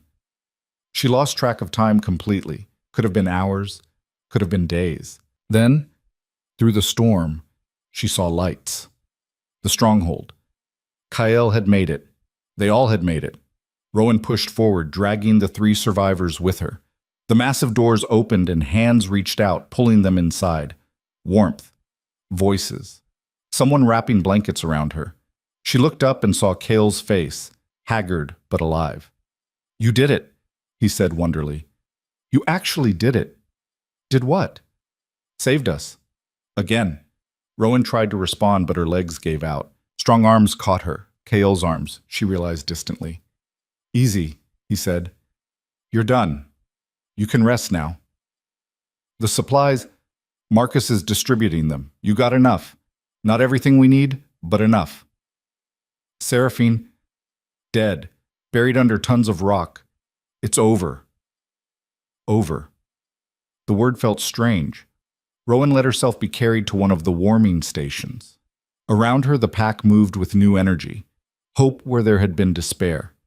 Organization where there had been chaos. Elena appeared, pressing a cup of hot broth into her hands. "You're insane. Completely, totally insane." "So I've been told. Also a hero. The pack's already talking about you like you're some kind of legend." "I'm just someone who is too stubborn to die. Sometimes that's all it takes." Marcus approached, his face grim. "We need to talk about what comes next." "Can it wait until I can feel my toes?" "No, because we've got a problem." He gestured toward the main hall where Kale stood, trying to address the pack. "The Alpha's authority is broken. Half the pack thinks he's weak for being manipulated by Seraphine.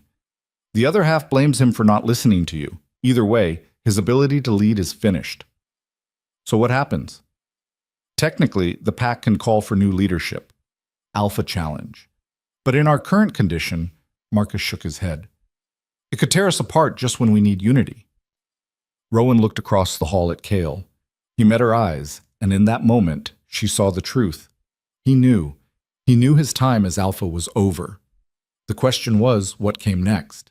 And as she sat there, warming, finally returning to her frozen body, Rowan realized the real crisis wasn't the super freeze. It was what happened when the ice finally melted. The crisis meeting happened 3 hours after Rowan regained feeling in her extremities. Marcus had assembled what remained of the pack's leadership in the council chamber, those who'd survived Seraphine's purge and still commanded respect. 12 people total, including Kale, who sat at the head of the table looking like a man attending his own funeral. Rowan sat to his right, with Kyle standing behind her like a silent sentinel. The rogue Alpha had refused a seat, claiming he had no authority here, but his presence spoke louder than any title. "The supplies Rowan recovered will last us approximately 10 days, Marcus began without preamble. "Stretched thin? Maybe 12? The super freeze shows no signs of breaking. We need to discuss long-term survival strategies." "We need to discuss leadership," interrupted Gareth Stone, the pack's master of resources. He was 60, gray-haired, and had never liked Rowan.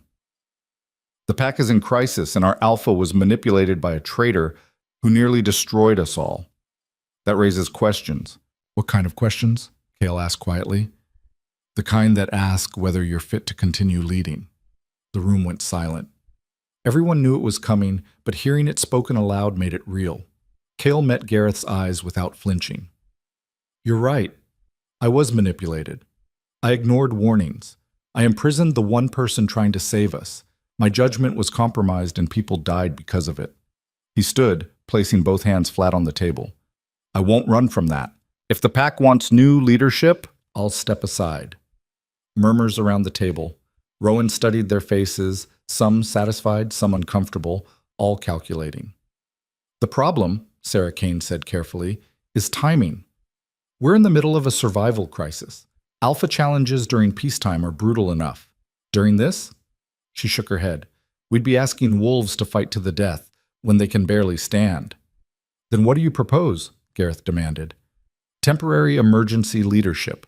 We table the alpha question until the freeze breaks, focus on survival now, address authority later. And who leads in the interim? Every eye in the room turned to Rowan. She held up her hands immediately. No, absolutely not. You've saved this pack twice in the last 48 hours, Sarah said. You predicted the super freeze. You exposed Seraphine's conspiracy. You walked through hell to bring back supplies. If anyone's earned the right to lead, I don't want to lead. I want to keep people alive. There's a difference. Is there? This from Marcus. Because from where I'm sitting, you've been leading since the moment you stepped out into that storm. That was survival logistics, not pack politics. Maybe that's exactly what we need right now. Someone who cares about survival more than politics. Rowan looked at Kale. The alpha's expression was complicated. Relief mixed with something that might have been gratitude or might have been shame. What do you think? She asked him. I think you should do it, he said quietly. Not because I want to abdicate responsibility, but because you're the person this pack needs right now. You see what others miss. You make hard choices without hesitation. You sacrifice for people who don't deserve it. He met her eyes. You're what I should have been. The words hung heavy in the air. I'm not pack, Rowan said. I don't have bloodline authority. Half of you still think I'm paranoid. The other half probably resents that I was right. You're not wrong, Gareth admitted grudgingly. But Sarah's also not wrong. You've proven yourself, not through politics or manipulation, but through action. I'll support it, Marcus said. Temporary emergency authority until the freeze breaks. Then we address the alpha question properly. Others nodded. The consensus was building. Rowan felt the weight of it settling on her shoulders like physical pressure. Leadership. Responsibility for 300 lives. The authority to make decisions that would save or doom them all. She looked at Kyle, who'd been silent throughout. He raised an eyebrow, expression unreadable. Don't look at me, he said. I'm just a ghost observing the living, but for what it's worth, you'd be an idiot to refuse, and you're not an idiot. Debatable, Rowan muttered. She turned back to the council. Fine, temporary authority, but I want it in writing that this is emergency leadership only, that Kale retains his alpha title, and that when this is over, the pack decides its future through proper channels. Agreed, Kale said immediately. And I want full autonomy on survival decisions. No council debates on ration distribution or shelter protocols. If I say something needs to happen, it happens. Gareth bristled. That's asking for dictatorial power. That's asking for the ability to keep everyone alive without arguing through bureaucracy while people freeze. You want democracy. Survive first. Then we'll debate. She's right, Sarah said. Emergency authority means emergency powers. We can establish oversight, require daily reports, but operational autonomy is essential. The debate continued for another hour, but the outcome was inevitable. By the end, Rowan found herself in nominal command of a pack she'd never wanted to lead, with authority she'd never sought, facing a crisis that would kill them all if she made a single wrong call. Perfect. One more thing, she said as the meeting wrapped up. We need to address Seraphine's followers, the ones who made it out of the bunker collapse. They're being held under guard, Marcus said, pending investigation. Release them. Everyone stared at her. They were manipulated, Rowan continued. Seraphine was good at that, finding people's weaknesses, exploiting their fears, making betrayal sound like loyalty. Most of them genuinely thought they were helping the pack. Some of them helped sabotage our food supplies, Gareth said coldly. That's not manipulation. That's treason. Then we investigate properly and punish the guilty. But collective punishment helps no one. We need every able body working together if we're going to survive. You're being soft, Gareth accused. I'm being practical. Revenge is a luxury we can't afford. She met Marcus's eyes. Release the ones who weren't directly involved in the sabotage. Put them to work. Watch them closely, but give them a chance to prove themselves. Marcus nodded slowly. I'll screen them personally. Anyone who can't be trusted stays confined. Fair enough. As the council dispersed, Cale lingered behind. Rowan waited, knowing this conversation was coming. Thank you, he said quietly, for not humiliating me. You could have. Would have been justified. What would that accomplish? You made mistakes. You'll live with them. That's punishment enough. Is it? His voice was raw. People died because I didn't listen to you. Children are orphaned. Families are broken. How do I live with that? The same way everyone lives with their failures, by doing better next time. Rowan turned to face him fully. You were a bad alpha because you were young, arrogant, and easily manipulated. But you're not beyond redemption. You admitted your mistakes publicly. You stepped aside when necessary. That takes strength. Or weakness. There's nothing weak about acknowledging when you're wrong. Seraphine couldn't do it. That's why she died buried under rock, and you're still here. Cale looked at her for a long moment. When this is over, I'm going to challenge for Alpha properly. Earn it through strength, not birthright. Good. The pack deserves a leader who had to fight for it. And if I lose, then someone stronger leads. That's how it should work. He almost smiled. You really don't want power, do you? I want people to survive. If power helps with that, I'll use it. But the moment it becomes about the power itself, I'm done. After Kyle left, Kyle emerged from the shadows where he'd been listening. Interesting philosophy, he said. Power is a tool, not a goal. You disagree? No, just rare to see someone actually mean it. He leaned against the wall. Most people who claim they don't want power are lying to themselves. You're not. Is that a compliment? Observation. I don't do compliments. Noted. Rowan gathered the supply manifests Marcus had left for her. What about you? What's your plan when this is over? Keep hunting syndicate operations. Keep finding packs Seraphine's kind are destroying. Keep being a pain in their collective ass. Sounds lonely. It is. He met her eyes. But someone has to do it. You could stay. Help rebuild. I'm not a joiner, and this pack doesn't need another alpha complicating things. What if they need a fighter? Someone who knows how to survive impossible odds? Cale's expression shifted, something almost vulnerable flickering across his face before the mask returned. We'll see. First, let's make sure there's a pack left to rebuild. The next 72 hours tested every survival skill Rowan had ever learned. She divided the pack into functional units. Heating teams to maintain the fires, supply teams to ration and distribute resources, medical teams to monitor the vulnerable, security teams to maintain order. Every person had a role.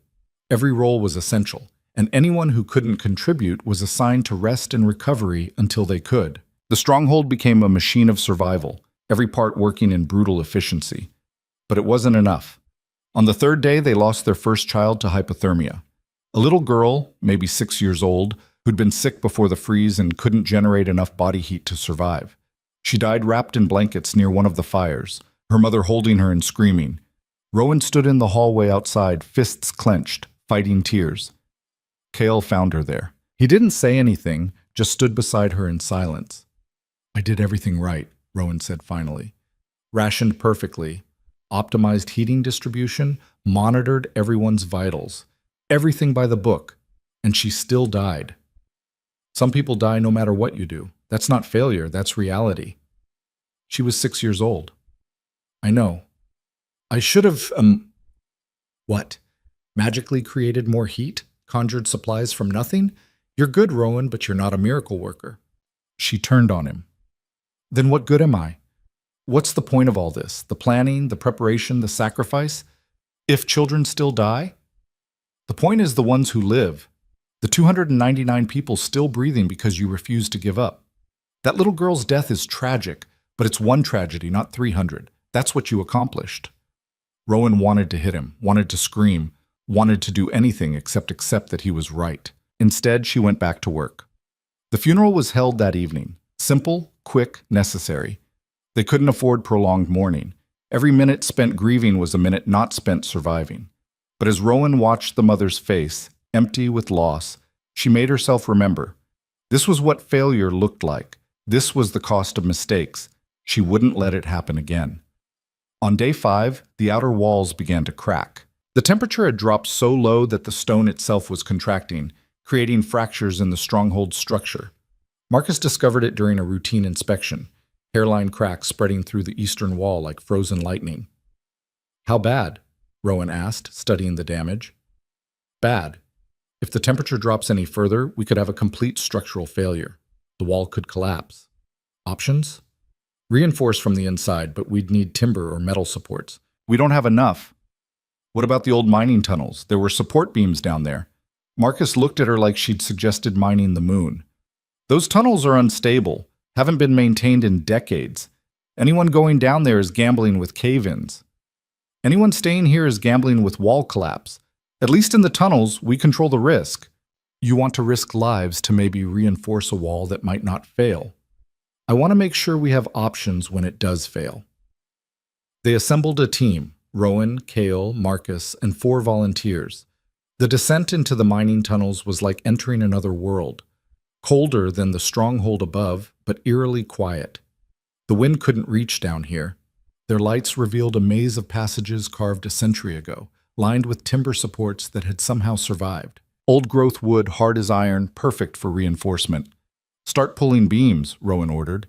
"Anything that's not load-bearing, we take up." They worked in silence, the only sounds the creak of old wood and the scrape of timber against stone. Around them, the tunnels stretched into darkness, a forgotten world beneath the frozen one above. Rowan was examining a particularly large beam when she heard it, breathing, not from her team, something else, something deeper in the tunnels. She held up a hand for silence. Everyone froze. The breathing continued, ragged, pained, barely audible. "There's someone down here," she whispered. Cale moved to her side, weapon drawn. Together they followed the sound deeper into the tunnels, the rest of the team behind them. The passage opened into a natural cavern, and there, collapsed against the far wall, was a figure in tattered cold-weather gear. Seraphine. She was barely alive. Blood caked her face from a head wound. Her left leg was bent at an unnatural angle. Ice crusted her hair and clothes, but she was breathing. "Impossible," Marcus breathed. "The bunker collapsed. We saw it." "Must have made it into the tunnel system before the final collapse," Cale said. "Been down here for days." Seraphine's eyes cracked open, unfocused. She saw Rowan and something like a smile crossed her ruined face. "Come to gloat?" she rasped. "Come for timber," Rowan said flatly. "Finding you is just bad luck." "Going to kill me?" "No." "Why not? I tried to destroy your pack, your people, everything you care about." Rowan crouched down, meeting Seraphine's eyes. "Because I'm not you. I don't kill defenseless enemies. I don't sabotage people who can't fight back. I don't sacrifice the innocent for power." "Then you're weak. And you're dying." Rowan stood. "Marcus, get her out of here. Medical team can stabilize her. Then she faces justice." "Justice?" Seraphine laughed, the sound wet and painful. "What justice? You going to execute me? Exile me? I'm already dead, Rowan. This cold, this pack, it's all dead. You're just too stubborn to see it." "The pack's still breathing. That's more than you'll be able to say soon." They carried Seraphine up on a makeshift stretcher, along with the salvaged timber. The medical team set her broken leg and bandaged her wounds, but the prognosis was grim. Internal injuries, severe frostbite, possible brain trauma from the head wound. She'd live, probably, but she'd never be whole again. Word spread through the stronghold within hours. Seraphine found alive. The architect of their suffering, broken but breathing. The pack's reaction was immediate and violent. "Execute her. She deserves to freeze like she made us freeze." "Justice for the children she killed." Rowan stood before the crowd, holding up her hands for silence. It took several minutes before the shouting died down enough for her to speak. "I understand your anger," she said. "I feel it too. Seraphine sabotaged our supplies, manipulated our alpha, and condemned innocent people to death. She deserves punishment. Roars of agreement. But we are not murderers. We are not a mob. We survive because we maintain order, because we hold ourselves to standards that separate us from the chaos outside. She gestured toward the frozen wasteland beyond their walls. Out there, might makes right. Strength is the only law. If we become that, if we let rage dictate justice, we're no different than the freeze itself, just another killing force. She didn't give our children mercy, someone shouted. No, she didn't, and that's exactly why we have to be better than her. Rowan's voice hardened. Seraphine will face trial, a proper trial, with evidence and testimony and a chance to defend herself. Then the pack will vote on her punishment.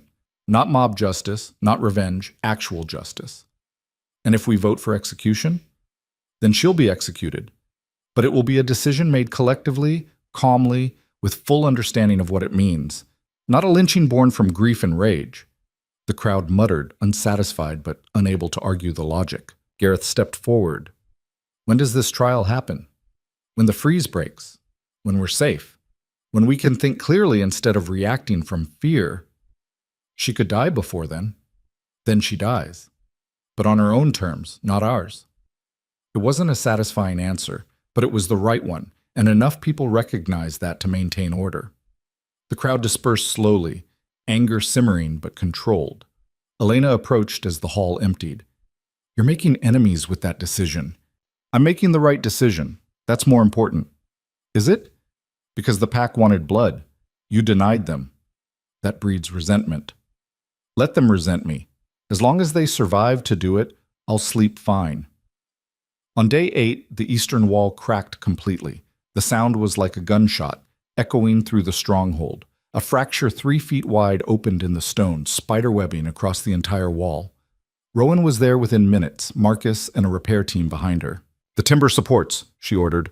Install them now. Brace the entire section. They worked through the night, using the beams they'd salvaged from the mining tunnels. The work was brutal, lifting massive timbers into position, securing them against stone, all while the temperature dropped and the wall groaned under stress. But it held. By dawn, the wall was reinforced. Ugly, precarious, but functional. The pack gathered to watch the sun rise. Not that they could see it through the storm, but the chronometer said it was morning, and that was close enough. We've lasted 8 days, Marcus said quietly. Longer than I thought possible. We'll last longer, Rowan replied. The supplies are running out. Then we'll find more. Where? We've salvaged everything from the bunker, scavenged every resource in the stronghold. There's nothing left. Rowan looked at him. Then we'll make something from nothing. That's what we do. That's not realistic. Neither is surviving negative 60-degree temperatures with 300 people and limited supplies. But we're doing it anyway. Marcus almost smiled. You really don't know when to quit, do you? Never learned how. The next day brought an unexpected development. One of the scouts monitoring the outer perimeter reported something impossible. The temperature was rising. Not much, just a few degrees. But after 8 days of steady decline, any change was significant. Rowan checked the readings herself. Negative 62. Yesterday it had been negative 65. The day before, negative 67. The super freeze was breaking. How long until it's safe to travel, she asked. The scout shook his head. Could be days, could be weeks. Super freezes don't break cleanly. They stutter. Temperature will rise and fall unpredictably before stabilizing. But it's breaking.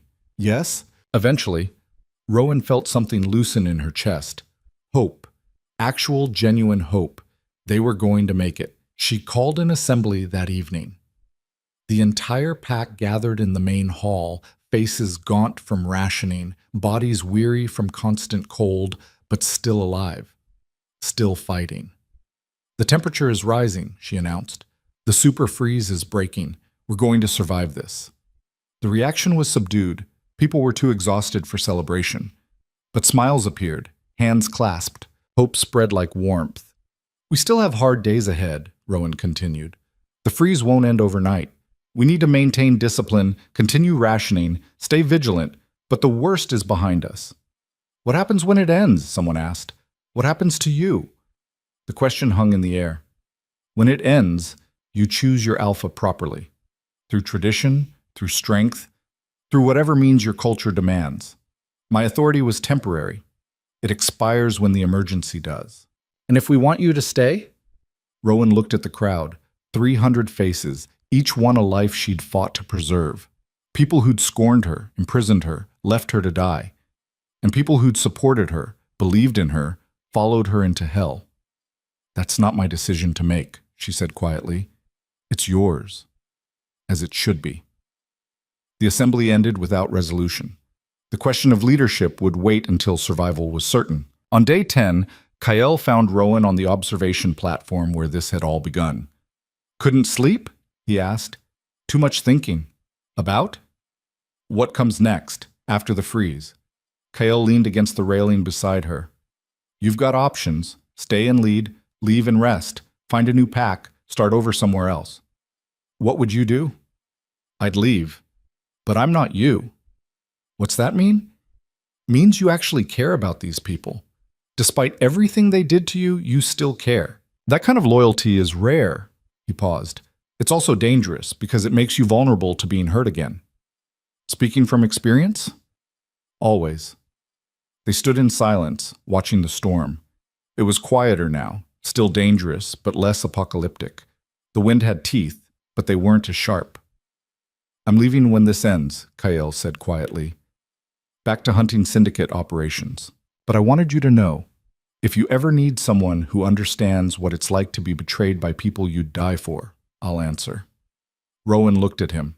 That's the closest thing to friendship I've heard from you. Don't push it.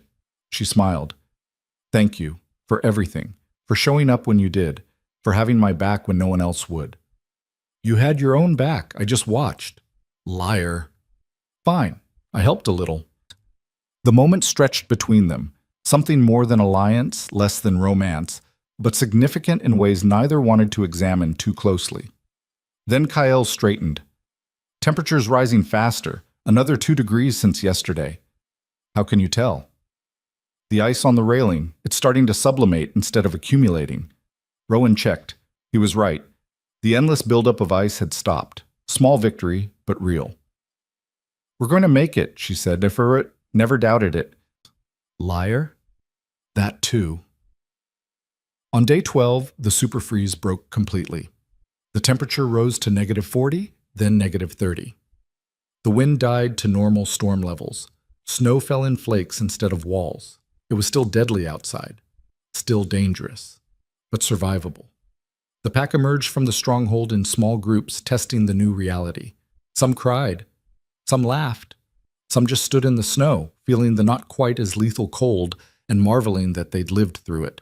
Rowan stood among them, watching 300 survivors celebrate life. Marcus approached, his face serious.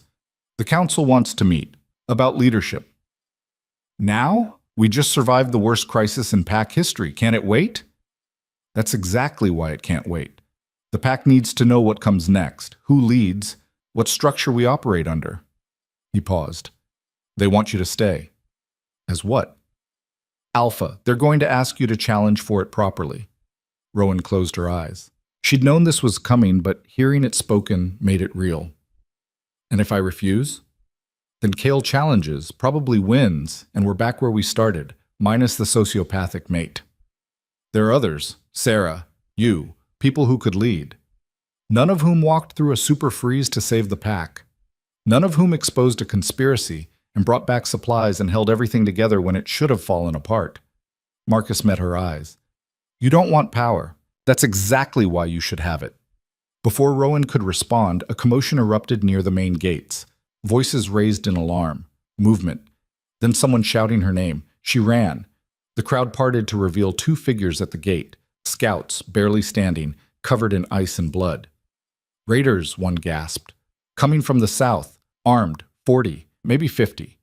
They're taking advantage of the freeze aftermath, hitting weakened packs, stealing supplies. How far? Rowan demanded. 8 hours. Maybe less. The crowd went silent. They'd survived the super freeze, but the crisis wasn't over. It was just beginning. 8 hours wasn't enough time. Not to rest, not to recover, not to prepare 300 exhausted survivors for a fight against fresh raiders who'd spent the super freeze safe and well fed while waiting for easy prey. But 8 hours was what they had. How many fighters can we field? Rowan asked Marcus as they strode toward the armory. Maybe 60 who aren't compromised by frostbite or exhaustion. Another 40 who can hold a position but shouldn't be in active combat. He pulled open the armory door. We're outgunned and outmanned. Then we don't fight them head on. Rowan surveyed the weapons, spears, rifles, bows, the accumulated arsenal of a frontier pack. We use terrain, traps, and the fact that they think we're weak. Kael appeared in the doorway. They're not entirely wrong. Your people are running on fumes. My people survived the impossible. That counts for something. Counts for exhaustion that makes you vulnerable. He moved to examine the rifles. These raiders, you know anything about them? Black Ridge Syndicate, the scout said weakly. He was being treated by the medical team but had insisted on briefing them personally. I recognized their markings. Same ones who sold Seraphine the chemical accelerants. Kael's expression went cold. Then they're professionals, not just opportunistic scavengers, actual military-trained raiders who specialize in hitting weakened targets. Great, Rowan muttered. Any good news? They'll be cautious. They know packs fight hardest when defending their home ground. They'll probe first, test your defenses, look for weakness before committing to a full assault. How long do we have before the probing starts? 4 hours? Maybe 5. Rowan's mind raced through scenarios, tactics, the impossible mathematics of defending against superior forces. The stronghold's walls were reinforced but damaged. They had limited ammunition. Most of their fighters were barely standing, but they had something the raiders didn't. They had everything to lose. Marcus, I need the council assembled in 10 minutes. Every fighter capable of holding a weapon in 20. And get me detailed maps of the approach routes to the stronghold. What are you planning? To make them regret choosing us as prey. The council chamber filled quickly. Rowan spread maps across the table, marking approach routes with quick, efficient strokes. The raiders will come from the south, she began. It's the easiest terrain, the most direct route. They'll expect us to fortify the main gates and wait for siege. That's standard defensive doctrine, Gareth said. What else would we do? We don't wait. We hit them before they reach us. Silence fell across the chamber. That's suicide, someone said. We're exhausted, they're fresh. We fight on their terms, we die. We fight on our terms. Rowan pointed to a narrow canyon 2 miles south of the stronghold. This is the only viable approach route. Steep walls, limited visibility, natural choke point. We turn it into a killing ground. Kael leaned forward, studying the map. An ambush. Use the terrain to negate their numerical advantage. Exactly. We position archers on the canyon walls, set up barriers to funnel them into kill zones, and hit them hard before they know we're there. And when they retreat and regroup? Sarah asked. They won't retreat, not initially. These are professionals who've been waiting weeks for easy targets. They'll push through the first resistance, expecting us to break.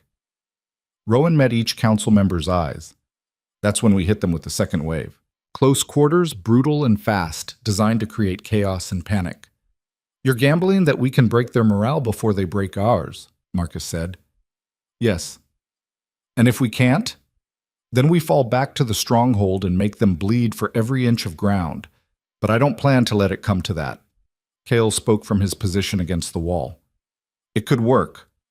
Syndicate raiders are used to overwhelming weak targets. They're not used to actual resistance. Hit them hard enough, fast enough, and they'll reassess whether the spoils are worth the cost.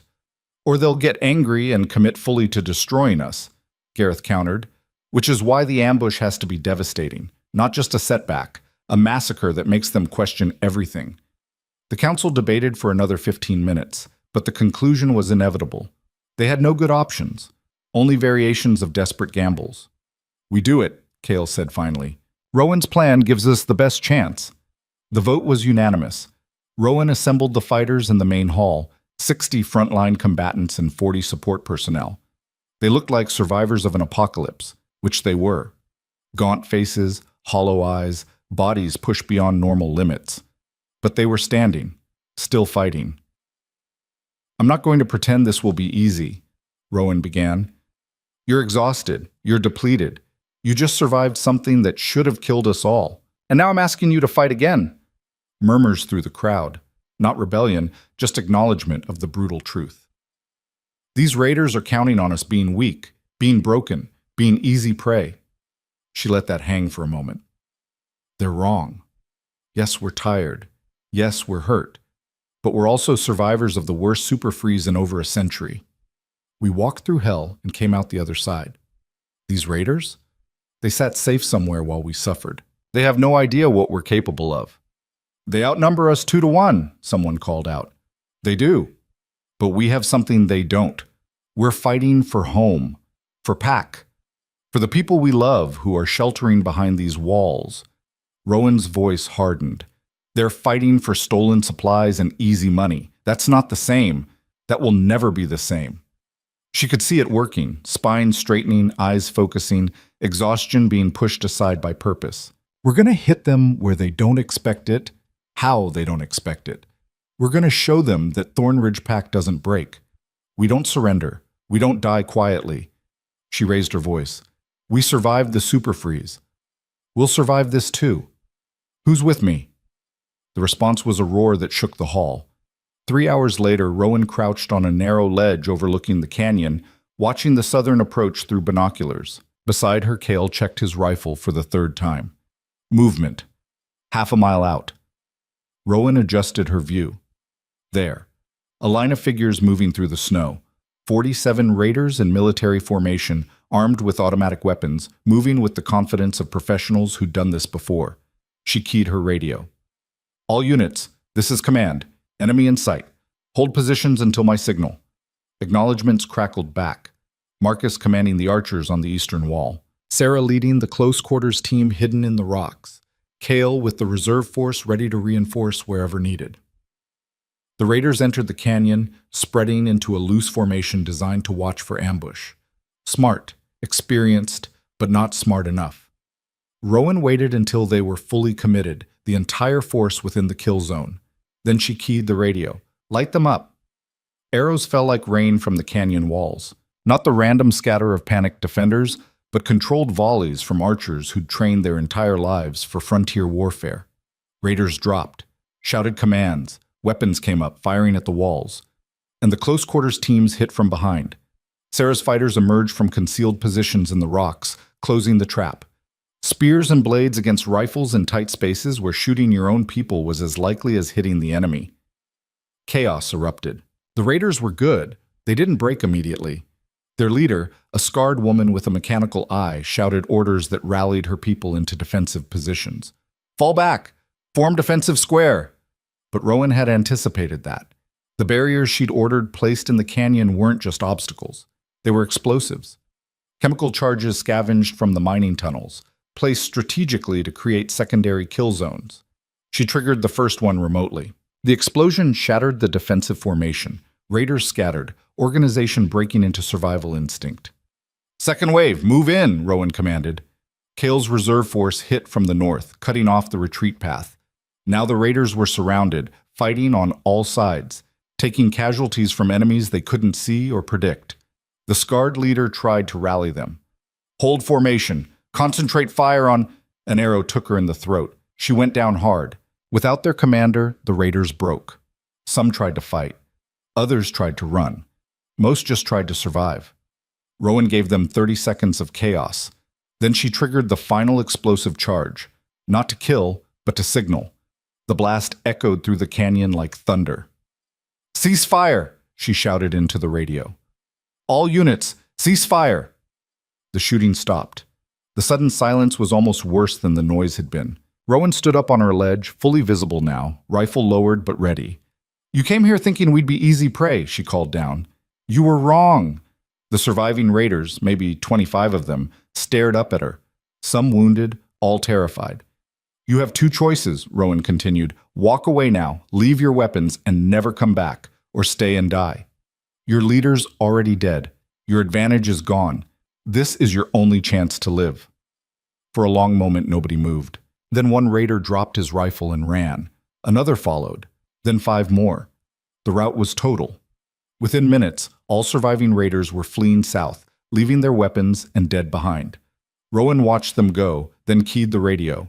All units, stand down. Do not pursue. I repeat, do not pursue. Marcus's voice came back. Are you sure? We could finish them. No. Let them spread the word. Let every raider crew from here to the Southern Territories know that Thornridge Pack is not an easy target. She climbed down from the ledge. The canyon floor was carnage. Bodies, blood, abandoned weapons. The cost of survival. Her fighters emerged from their positions, faces grim but victorious. They'd lost 3. The raiders had lost 22. Not a fair trade, but a necessary one. Kale found her standing over the raider leader's body. You fought well. We survived. That's different than fighting well. Is it? He gestured to the fleeing raiders. You broke a professional military unit with exhausted defenders on their last legs. That's more than survival. That's dominance. Rowan looked at the scattered weapons, the abandoned supplies the raiders had brought. Gather everything. Weapons, food, equipment.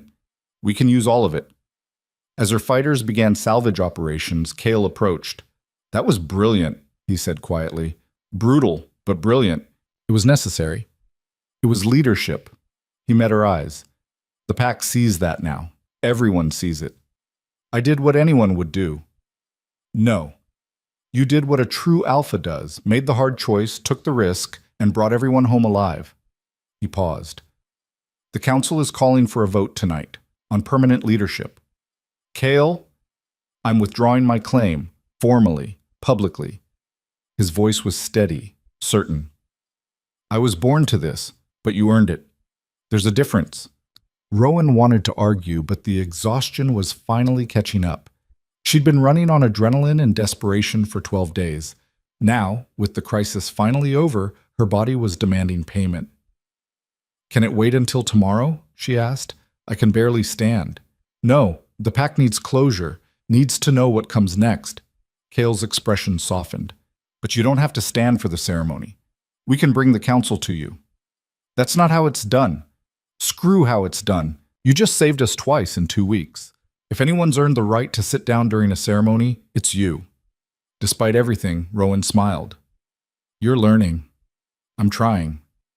The vote took place at sunset in the main hall. The entire pack assembled. Every survivor of the super freeze, every fighter from the ambush, every person whose life Rowan had saved through stubbornness and skill. She stood before them, swaying slightly from exhaustion, Kyle at her right shoulder and Elena at her left. Gareth stepped forward as the senior council member. Rowan Vance, you were granted temporary emergency authority 12 days ago to guide the pack through the super freeze. In that time, you have proven yourself through action, sacrifice, and unwavering commitment to pack survival.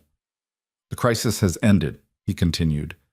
Your emergency authority expires, but the pack has a choice to make. Who will lead us forward? The council has voted unanimously to offer you permanent alpha authority. Not temporary, not conditional. Full leadership of Thornridge Pack, with all rights and responsibilities that entails. Rowan felt the weight of 300 pairs of eyes. But the decision is not the council's alone, Gareth said. Pack law requires that any alpha claim be confirmed by the pack itself. So we put it to you, all of you. Who speaks for Rowan Vance? Marcus stepped forward immediately. I do. She led when others failed. She saved lives when others only thought of themselves. She has my loyalty. Sarah followed. And mine. She made the hard choices without hesitation. That's what leadership is. Elena joined them. She cared when others didn't. She saw people, not numbers. She has my support. Then Kale stepped forward and the hall went silent.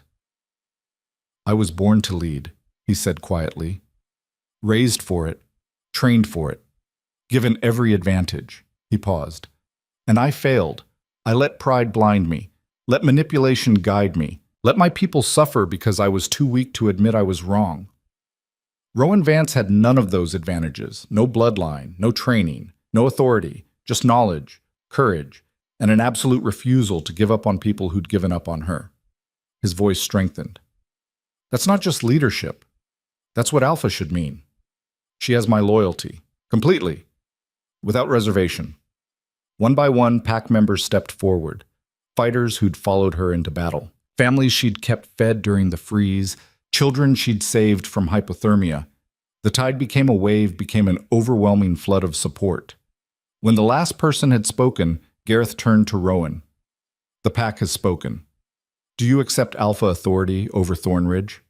Rowan looked at the faces before her, people who'd scorned her, imprisoned her, left her to die, and then learned that survival sometimes requires following the person everyone wants to ignore. On one condition, she said. Name it. The old leadership structure is broken. Too centralized, too dependent on one person's judgment. I want a true council, not just advisors, but actual co-leaders with authority to check my decisions. She met Kale's eyes, including the former Alpha as head of security and tradition, because his mistakes don't erase his strengths, and we need both. Kale looked startled. You want me on the council? After everything? I want people who failed and learned from it. They make better decisions than people who've never been tested. She turned to Marcus. I want the head of security to have full autonomy over pack defense. Sarah leads resource management with complete authority. Elena handles logistics and supply chains.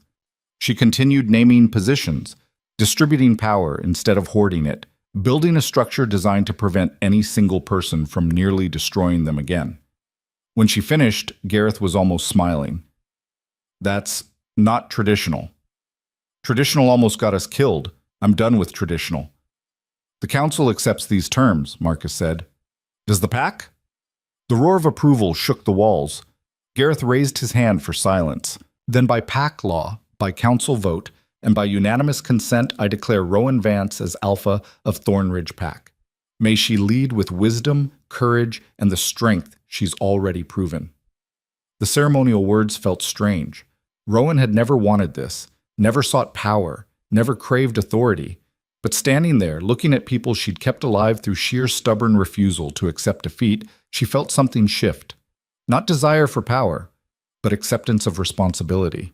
I accept, she said quietly, and I swear to serve this pack with everything I am. To make the hard choices. To never lie to you about danger. To listen when I'm wrong and act when I'm right. And to step aside the moment I'm no longer worthy. She paused, then added, I'm not perfect. I'll make mistakes, but I'll make them honestly, and I'll own them completely. That's all I can promise. The pack accepted. Not with wild celebration, everyone was too exhausted for that, but with quiet satisfaction, with relief that the question was finally settled. The ceremony ended. People dispersed to eat, rest, begin the slow process of rebuilding. Rowan found herself alone in the council chamber, staring at the Alpha's chair like it might bite. Having second thoughts? Kale's voice came from the doorway. Third, fourth, and fifth thoughts. Good. Leaders who don't question themselves are dangerous. He entered, moving to stand beside her. You meant what you said, about distributing power. Yes. That's rare. Most people who fight that hard for authority want to keep it. I fought to save lives, not collect power. Now that I have it, I'm going to use it to make sure no one person can do what Seraphine did. Rowan turned to face him. What about you? You're leaving. Tomorrow. There are other packs out there, other Seraphines plotting. Someone has to stop them. You could stop them from here. Build something instead of just tearing down threats. Kale was quiet for a long moment. I'm not built for building. I'm built for hunting, for tracking, for destroying the kind of people who prey on the weak. We could use someone like that, permanently. You already have Marcus for security. I'm not offering you security. I'm offering you a home, a place to come back to between hunts, people who understand what you've been through. She met his eyes. You don't have to be alone just because you were betrayed. Something flickered across his face, vulnerability, hope, fear, all mixed together. I'll think about it, he said finally. That's all I ask. He moved to leave, then paused at the doorway. For what it's worth, you're going to be a great Alpha. Not because you want it, but because you earned it the hard way. Coming from you, that actually means something. Don't let it go to your head. After he left, Rowan sat in the Alpha's chair. It didn't feel natural, probably never would, but it felt right. The next morning brought sunshine. Actual, genuine sunshine breaking through the storm clouds for the first time in 2 weeks. The temperature was still below freezing, but the wind had died, the snow had stopped, and the frontier was remembering how to be merely harsh instead of apocalyptic. Rowan stood on the observation platform, watching the pack emerge to see the sun. Children laughing, adults crying with relief. Everyone just standing in the light, remembering what warmth felt like. Elena joined her, holding 2 cups of hot tea. Thought you might need this. You're a lifesaver. I'm really not. That's your job now. Elena sipped her own tea. How does it feel? Terrifying, heavy, like I'm one mistake away from disaster. So, like leadership. Yeah. They stood in comfortable silence, watching the pack below. You know what the best part is? Elena said. You proved everyone wrong. Every person who dismissed you as paranoid, every council member who ignored your warnings, every pack member who thought you were crazy, you proved all of them wrong by being right when it mattered most. I don't care about being right. I care about people being alive. That's why they follow you. Because you actually mean that. Movement caught Rowan's eye. Kael crossing the courtyard with a pack on his back, leaving, as he'd said. But he stopped at the gates, turned back, and looked up at the observation platform. Even from a distance, Rowan could see the question in his posture. She raised her hand in farewell and acknowledgement. Not goodbye, just recognition that some people need to wander before they can settle. He nodded once, then disappeared into the recovering wilderness. Think he'll come back? Elena asked. Probably. Eventually. People like him always do. They just need to prove to themselves that leaving is a choice, not a requirement. The day passed in reconstruction. Damage assessment, supply inventory, all the practical work of rebuilding after crisis. Rowan moved through it in her new role, making decisions, settling disputes, guiding the pack toward normalcy. It was exhausting in a completely different way than survival had been. But it was also satisfying. That evening, the medical team reported that Seraphine had stabilized enough for interrogation. Rowan went to see her, bringing Marcus for witness. The former Alpha's mate looked like a broken doll, bandaged, splinted, barely conscious, but her eyes were still sharp when Rowan entered. Come to gloat? Seraphine rasped. Come to tell you what happens next. Rowan pulled up a chair. When you're strong enough to stand trial, you'll face the pack. They'll hear all the evidence, the syndicate records, the testimony from your followers, everything. Then they'll vote on your punishment. And then you'll execute me. Maybe. That's their choice, not mine. Seraphine laughed, the sound wet and pained. You actually believe that. You actually think justice means something. It does. That's the difference between you and me. The difference between us is that I'm honest about what power is. You still think it's about serving people. It's not. It's about controlling them. Then I'll control them by serving their interests instead of mine. Watch and see how that works out. Rowan stood to leave. You'll fail, Seraphine called after her. Give it time. The pressure, the responsibility, the weight of making life or death choices, it'll break you. And when it does, you'll understand why I did what I did. Rowan paused at the door. I survived the super freeze. I walked through hell for people who'd abandoned me. I fought raiders on no sleep and won. If you think leadership is going to break me after all that, you really don't know me at all. She left without looking back. 3 weeks later, Thornridge Pack gathered for Seraphine's trial. The evidence was overwhelming. The syndicate records Kael had recovered. Testimony from her followers about the sabotage. The medical team's report on how she'd deliberately destroyed the food supplies. Seraphine didn't deny any of it.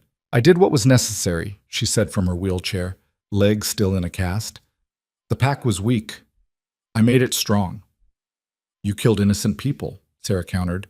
I culled the weak. There's a difference. The pack voted. Not unanimously. There were those who believed exile was sufficient punishment, who couldn't bring themselves to vote for execution. But the majority ruled death. Rowan had expected to feel satisfaction. Instead, she just felt tired. The pack has spoken, she said quietly.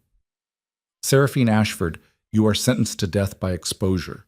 You will be taken beyond the territory and left to the frontier. If you survive, you're free. If you die, it's the wilderness that kills you, not us. It was the traditional punishment for the worst crimes, leaving justice to the frontier itself. Seraphine smiled. That's almost poetic. The cold I tried to weaponize becomes my executioner. The frontier's been executing people since long before you tried to control it, Rowan replied. It'll still be doing it long after you're forgotten. 2 days later, they carried out the sentence. Rowan insisted on doing it herself, refused to delegate the responsibility. They left Seraphine 20 miles south, in territory where no pack claimed dominion. Gave her basic supplies, basic clothing, a basic chance. What she did with that chance was her own business. As they rode back to the stronghold, Marcus asked the question Rowan had been avoiding. Do you think she'll survive? Honestly? No.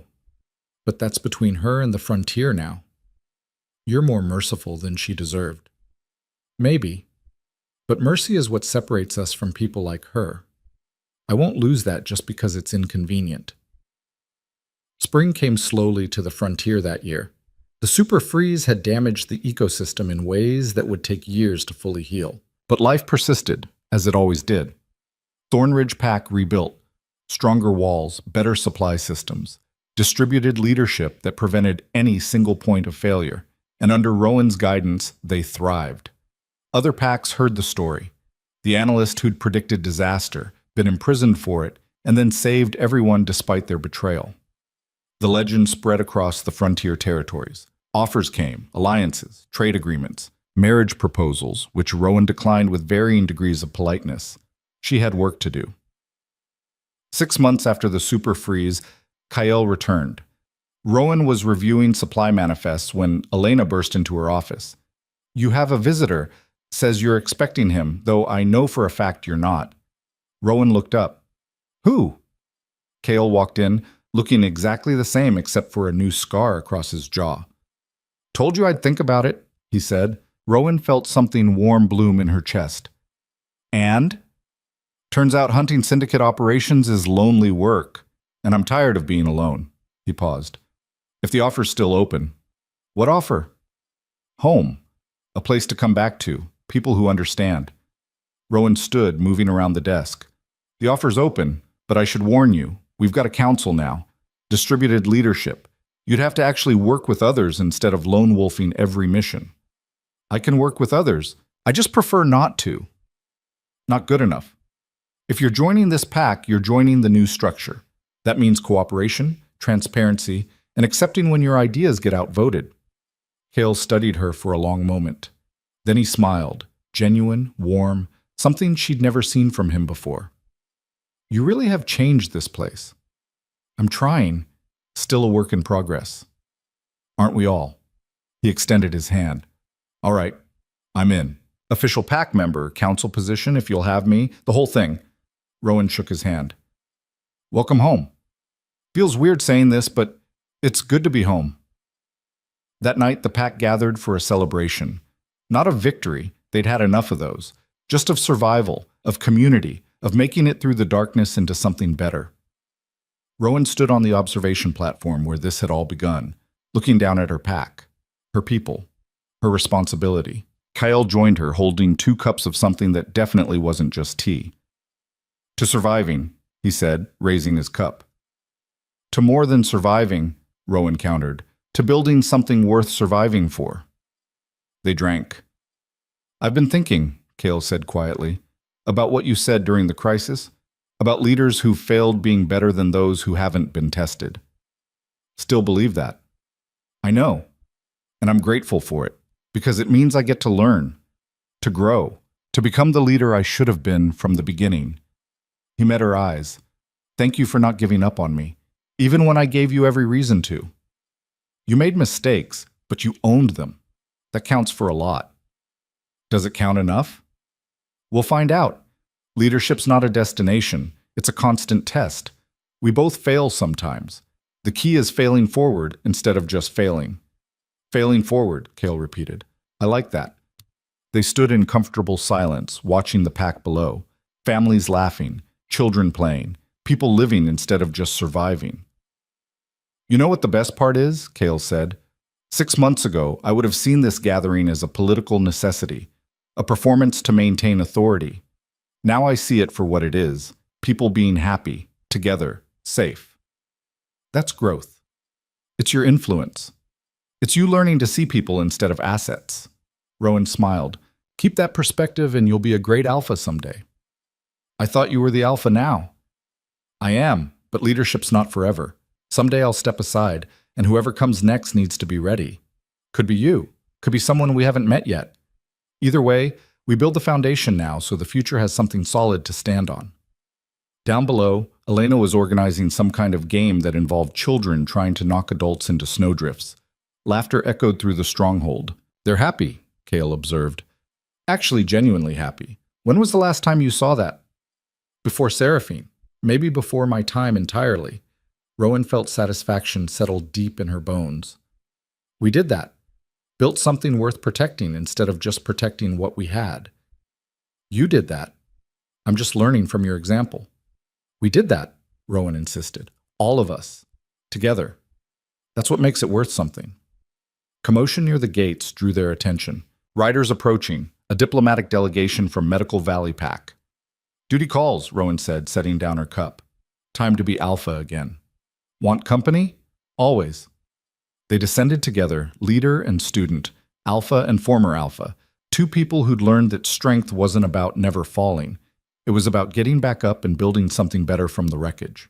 The Medical Valley delegation brought news of the frontier, other packs recovering from the superfreeze, syndicate operations being disrupted, the slow rebuilding of civilization in a world that had nearly frozen to death.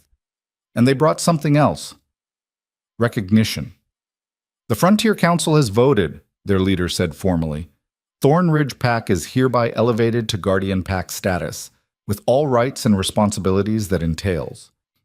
Guardian Pack, the highest honor the Frontier could bestow, protectors of the weak, enforcers of justice, the standard by which others were measured.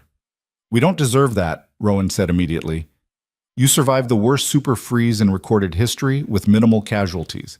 You exposed and eliminated a syndicate conspiracy. You defeated raiders while exhausted from crisis. You rebuilt your leadership structure to prevent future corruption. The delegate smiled. If that doesn't earn Guardian status, nothing does. Rowan looked at her council, Marcus nodding, Sarah smiling, Kale watching her with something like pride. Even Kyle, usually stoic, showed a hint of satisfaction. Then we accept, she said, with gratitude and humility, and with the understanding that this is a beginning, not an ending. That's the right attitude. Guardian Packs don't rest on their achievements. They use them as fuel for future service. The celebrations continued late into the night. Rowan eventually escaped to the observation platform again, needing a moment of quiet. Kale found her there, as she somehow knew he would. Guardian Pack, he said. That's significant. That's pressure. You'll handle it. Will I? Rowan looked out at the frontier, the endless wilderness that had tried so hard to kill them and failed. Some days I still feel like the analyst everyone ignored, the paranoid woman shouting warnings nobody wanted to hear. The difference is now they listen, only because I was right. What happens when I'm wrong? You'll be wrong, you'll own it, and you'll fix it, same as you've done with everything else. Kale moved to stand beside her.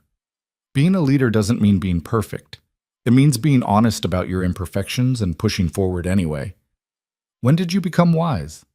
I've always been wise. You just never asked. Rowan laughed. Fair point. They stood together, two survivors watching the frontier night. Above them, stars broke through the clouds for the first time in months. Clear skies. Cold, but not killing.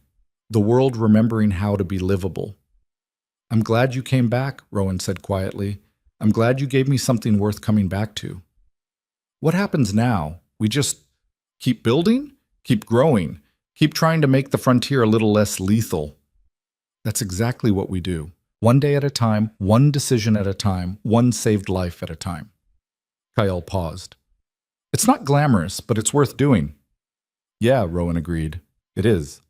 Below them, the stronghold settled into night. Fires banked, guards rotating shifts, children being tucked into warm beds by parents who'd nearly lost them to the cold. Life. Continuing. Thriving.